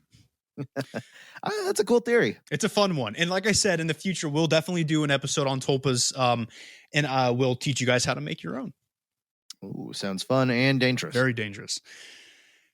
Now, the next theory on the list is that the MIB are simply, and I'm sure people saw this coming, government agents of some kind, right? Now, this will be a quick one because we did discuss it when we talked about the CIA panel at a couple different times. And the mysterious timing of that. Now, some cases throughout the years have been 100% confirmed to be just visits from government agencies. Okay, there are some cases out there that are just for sure feds. Okay. Yep. Now, for example, Brad Steger, the guy we talked about before, mentions that in the early days of UFO sightings and such, men from the military or government would, in fact, come around to the witnesses asking questions and the like, maybe in a threatening manner, perhaps, and kind of seem like Men in Black. Yeah. Now, I don't doubt this. I have already admitted that I believe some of the cases have already been covered and have been confirmed to be the feds. Um, it could be the FBI, it could be the CIA, it could be military officials, right? All that stuff. But again, I have to point it out. It's very hard to explain some of the things that most Men in Black witnesses claim. The paranormal stuff. Well, I think a lot of the Men in Black stuff, it's just like, yeah, it could be feds, but also it's just they're so real, they're so unprofessional. Whereas I think feds, that's kind of a big deal, is like they like the mystery. They want that control. They don't want to look like they're unhinged. They're not going to walk around pretending they're robots or something like that. And even if they did, like, it feels like more of a blunder than anything. Like, I don't know. I feel like they're a little better than that. Yeah, it doesn't explain the paranormal. It doesn't explain their weird mannerisms and their strange, like, uncanny valley appearances, right? So again, for this theory, I will be going full Pentagon and just say inconclusive, right? Because because it explains a few cases, but definitely does not explain all the cases. Yeah, I would say that, yeah, there are some points where it could be like, I think with the more like aggressive ones, or the ones that were a little bit more like crafty, that's where I'm like, okay, that could very much be Pentagon and just like trying something new. Also, it could be with the whole like the act and all that and fucking with people. Like, I mean, maybe it was something they just tried out and it was just, or just, I don't know, just some weird guys doing weird shit. And it was just some kind of accident. I mean, I know a lot of unexplained stuff tends to be because so unbelievably like lucky chain of events led to this certain perception. And that's why no one's figured out, because there's no fucking way it could happen, because the chances of things lining up that well are so little. But that doesn't mean, little chance doesn't mean impossible. So there's that too. But like you said, I'm kind of with you. And I think this explains some of them, but not all of them. Exactly. So inconclusive, we'll admit to a few, but not all. Yep, I'm down for that. Okay, boys, girls, here's a juicy one, in my opinion. All right, this theory is one of my favorites. Now, what if the Men in Black are time travelers? Now, it sounds kind of crazy. I know whenever you hear the word time travel, you think of Back to the Future. I'm like, look, my name is not Marty McFly. I'm here to tell you the truth, okay? Right. And by time travelers, I mean, I have to specify humans from our future, okay? So people are seeing things that they cannot explain in the sky, and perhaps being beings, right, which are coming from said things in the sky, the UFOs.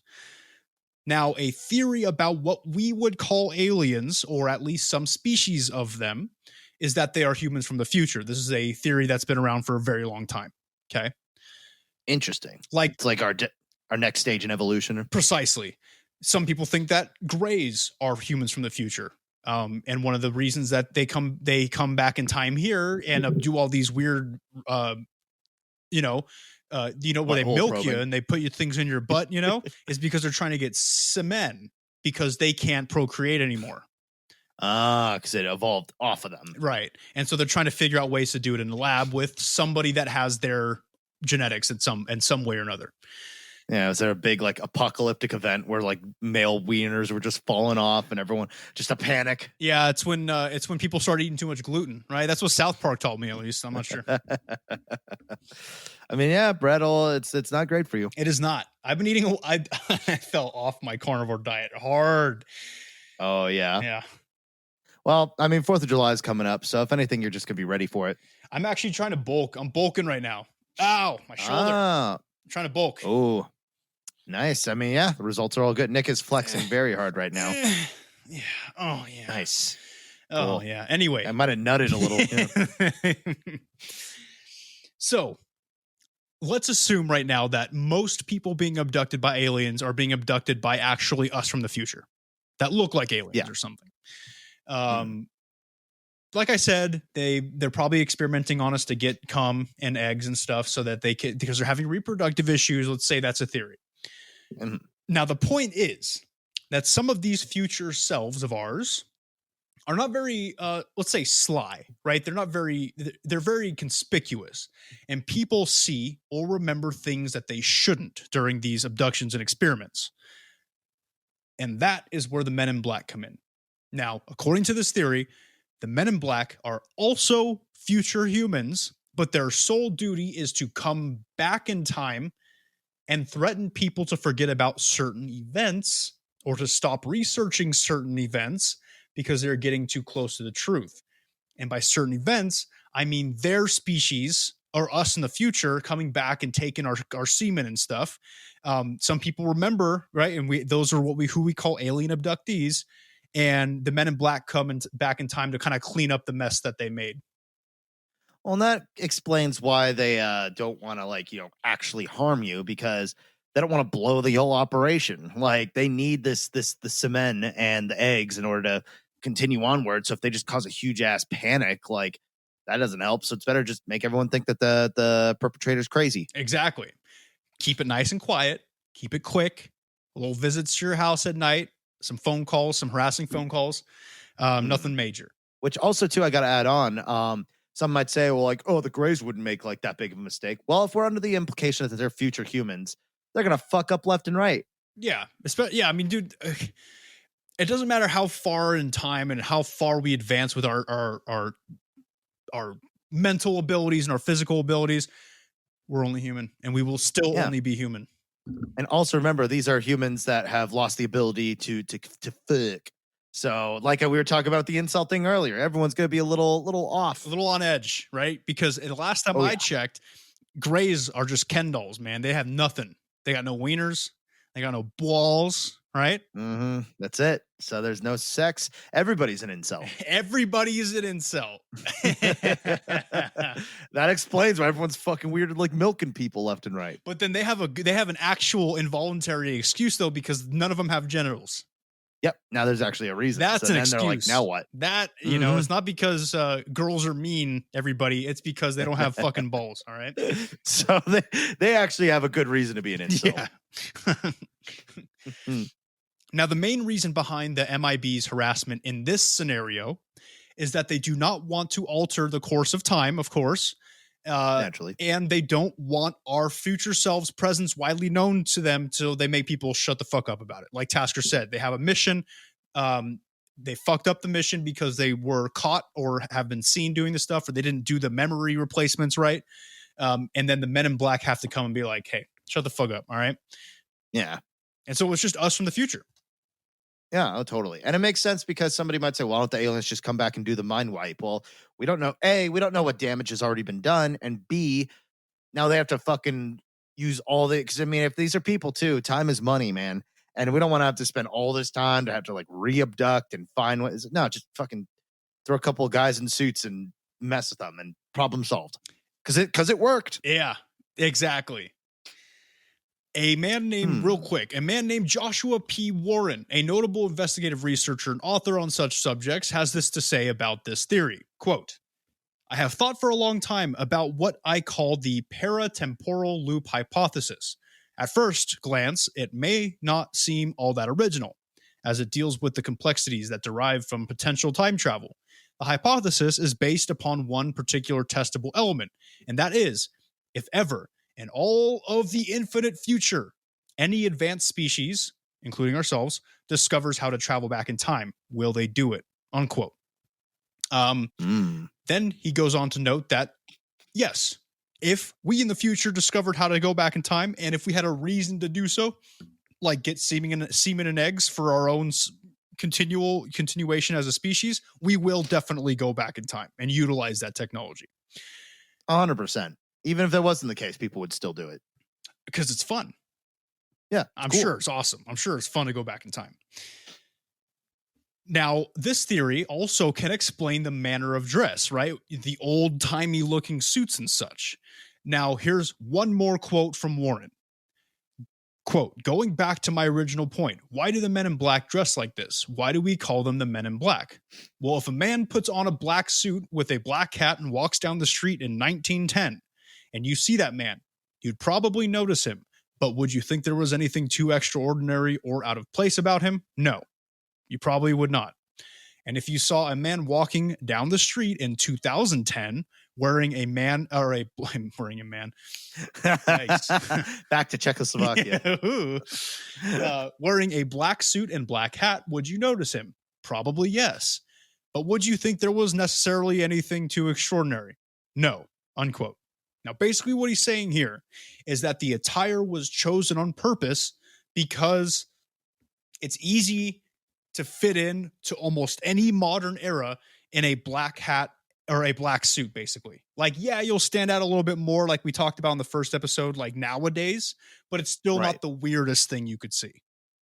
Yeah, I think the weird part is the whole shaved eyebrows thing, but I guess you can only do so much, I guess. They fucked that up, right? They fuck all the infinite technology they have in the future, and they fucked it up. They can't get a good looking set of fake eyebrows.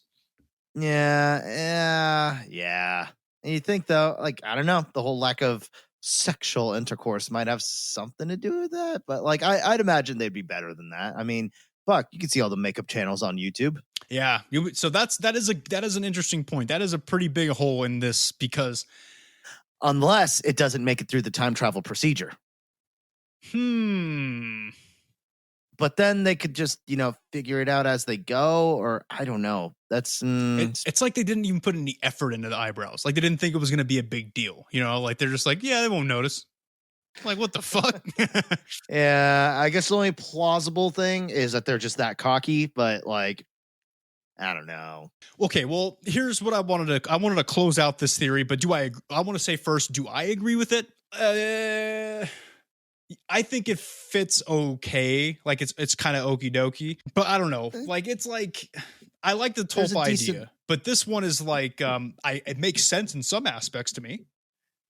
Yeah, it's like it does, but it also I think has a lot more holes than a lot of the other ones. Definitely. Yeah, the Tulpa one so far, in my opinion, makes sense. Yeah, and I think in terms of narrative, I think that's my favorite one. Now we're almost there. Let's discuss the second to last theory, right? The idea that the Men in Black are spiritual in nature, more specifically, they're demons. Now, this theory takes into consideration that the UFO and extraterrestrial phenomenon as a whole is demonic in nature. Now, I should say that this is not a new theory, right? Some theologians, and some religious or spiritual folks, some UFO researchers who believe that aliens exist have long insisted that they are demonic. There has always been that group of people. Ray Bochi, a priest, has actually studied the Men in Black phenomenon. He also studied old works from other demon and religious researchers and has made some interesting connections between demons and the Men in Black encounters. For example, in a 1584 book called The Discovery of Witchcraft by Reginald Scott, it says that the devil is unnerving to look at, ugly, and, has black skin. It's a bit racist. Yeah, well, 1500s. I mean, that's, I guess, to be expected. Then, in a 1902 book called Devils by Charles Well, he cited the 11th century Greek manuscript in which the devil appears as a human of sorts, like trying to be a human, basically. And again, black. Now, here's the thing. I know that they're saying that the skin, that the people or the demon is black. Yeah. I think that they're referring to either the fact that they're wearing something black or their skin really is black, which is not racist, by the way. Like a charcoal, like an actual brimstone. Yeah, like a black. Yeah, not like the ethnicity, but like it's a straight up, like, you've seen things where it's like a black demon, like, it's just it's like a shadow with like, big glowing red eyes and shit, like kind of like a shadowy demony looking thing, almost like you could think of more of like a dark gray, if you want to be more like, specific, I guess. Yeah, so that's what I'm trying to say is, yeah, they just kind of put it bluntly like that, but it's an actual black color, okay? And before I continue, I want to say that I think that's interesting to point out because, as we know, the Men in Black are unnerving to look at for the most part. They don't really look human. They have that uncanny valley aspect to them.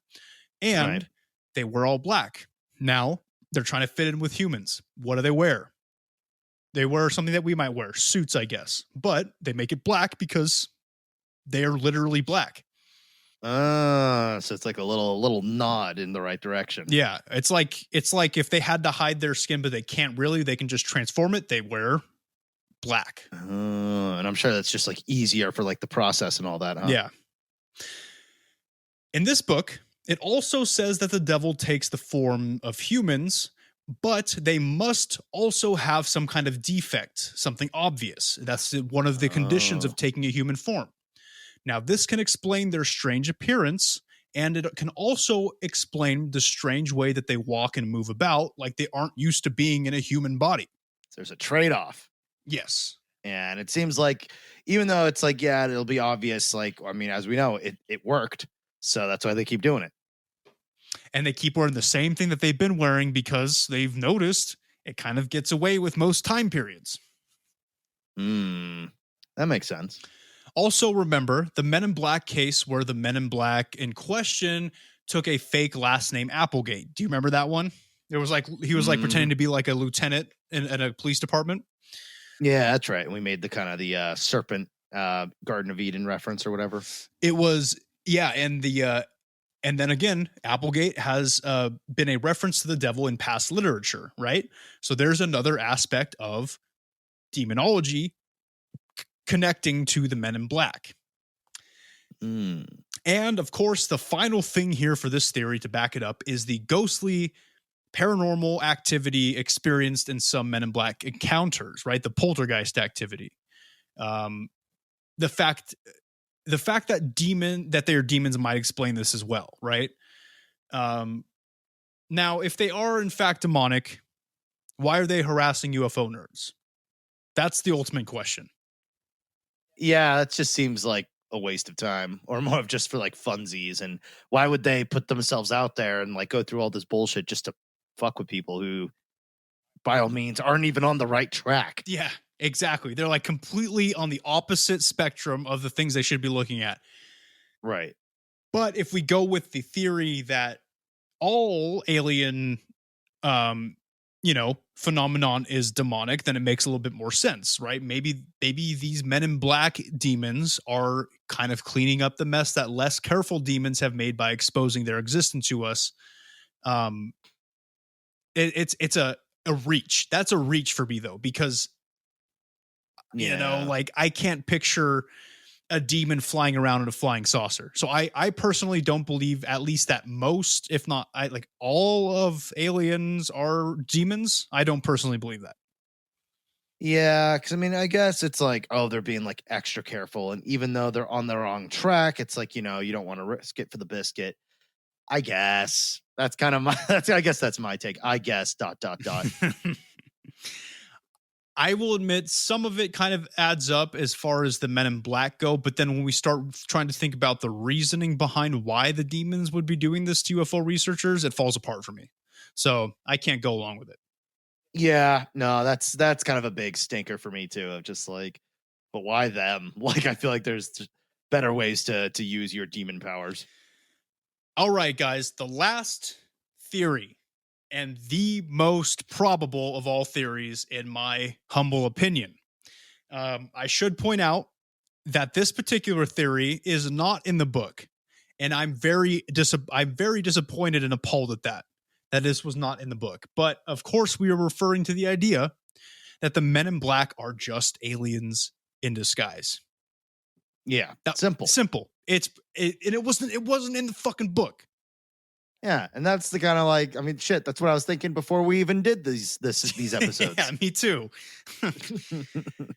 Now, the reason I say it's most probable is because, in my opinion, it would explain the most of the things that we see in a lot of Men in Black cases, right? The strange appearance, pale, no hair, skinny, the weird clothes, not really knowing what humans dress like, so they kind of just like pick something that works kind of, but they're all wearing the same shit. The weird cars, the cars that can't be named, like they look familiar, but they're not like of any model anyone knows. The paranormal activity, which would be, of course, extraterrestrial telekinesis and mental abilities. The bright lights, that's clearly UFOs. Like, I don't know what else to tell people. And the general interest in people looking into the UFO and alien phenomena. Of course, they're going to be targeting them because they don't want their species cover getting blown, so they're fucking with them.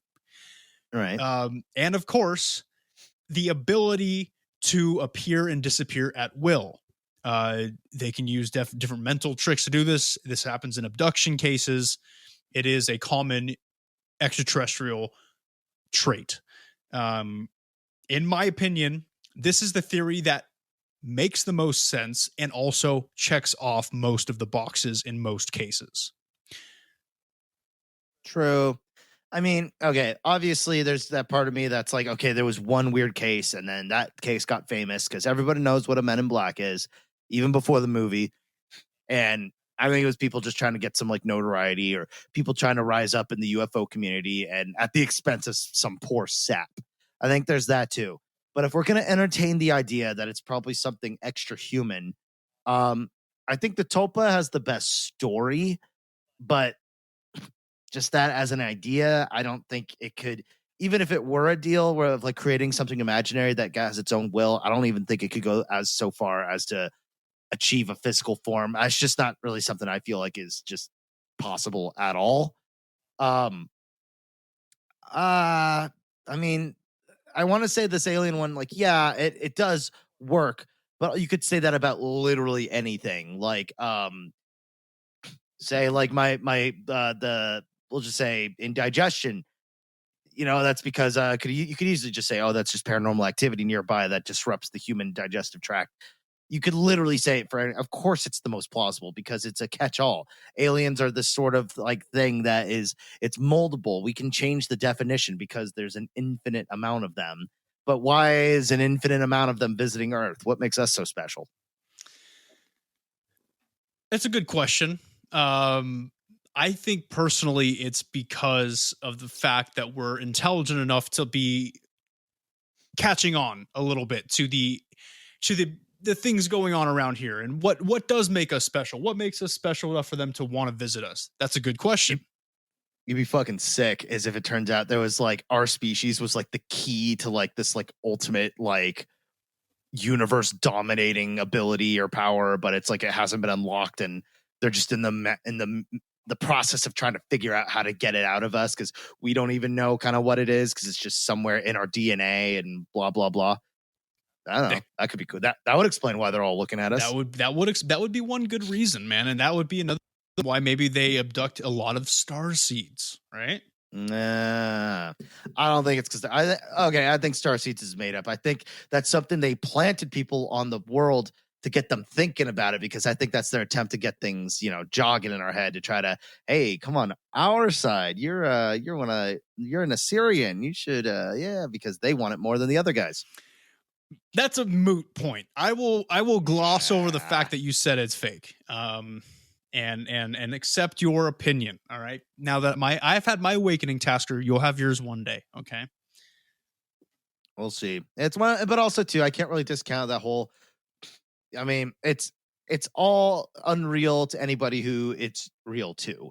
Like shit other people go through. It's like a panic attack, for example. If you've never had a panic attack, you don't really know that they can be like anything. Like it's not just like heavy breathing and hyperventilating. Like you could just get really dizzy. You could just be like, it could just be disassociation. Everybody, it's different, but it's not unless you've experienced it. You wouldn't know.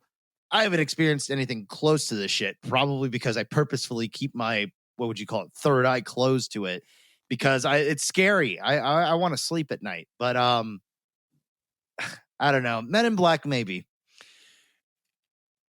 Just because it's scary. Think, okay, if you open up your third eye and you get all the abilities and all the insight and all the knowledge that comes along with that, sure, there's going to be some scary things that come along with it too, but now you have the tools to work with it. But that's beside the point. The point is, in my opinion, that they're aliens. They're here to fuck with the people that are trying to do research and trying to find the truth, like myself.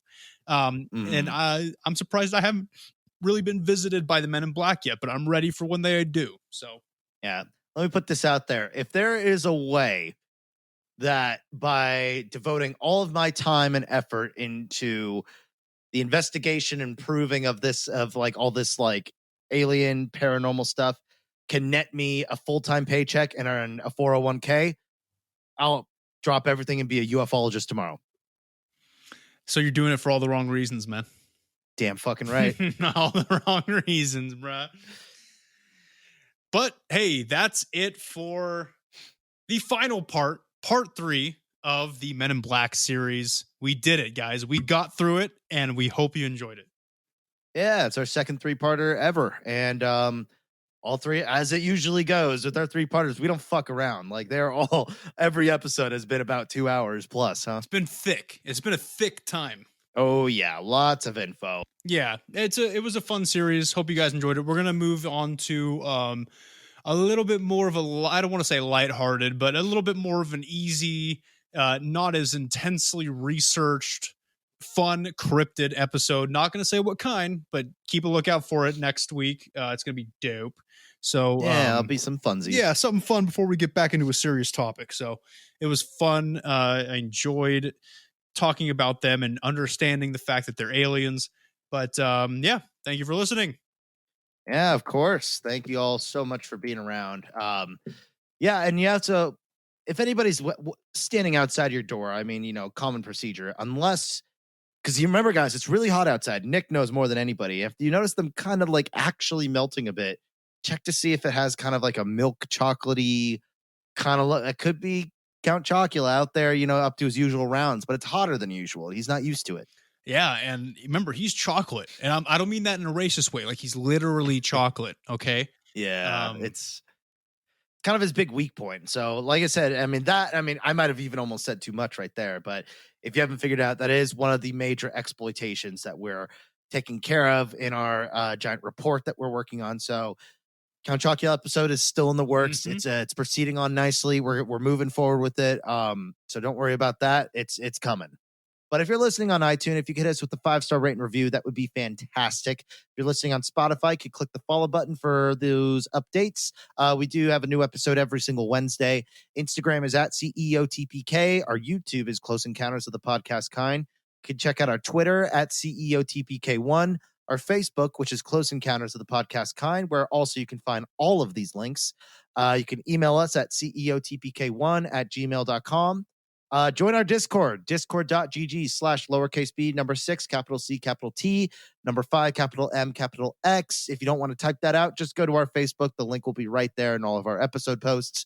If you want to donate any money to us, fucking hell, coffee, ko-fi.com/CEOTPK.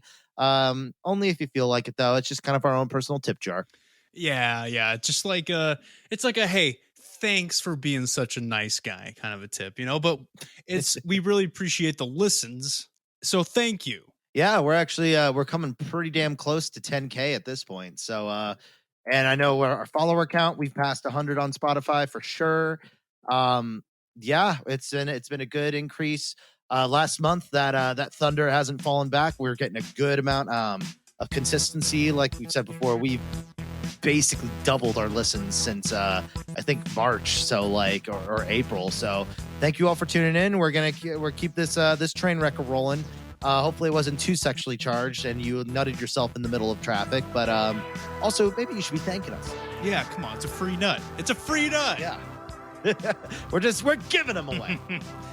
Look, guys, whether you think that the Men in Black are just FBI agents or if you believe that they're tulpas that you created, good job. The truth is out there. Yeah, to those especially who are just dressing up to fuck with other people, you're part of the problem and you're the reason we had to do 3 episodes of this. It's not. Have you ever had those days where it's just like, oh man, I can't really focus. Like, a good FAP will be the cure to this. But it's like, I can't like in the middle of the show be like, oh, hey, man, I need to take like a FAP break.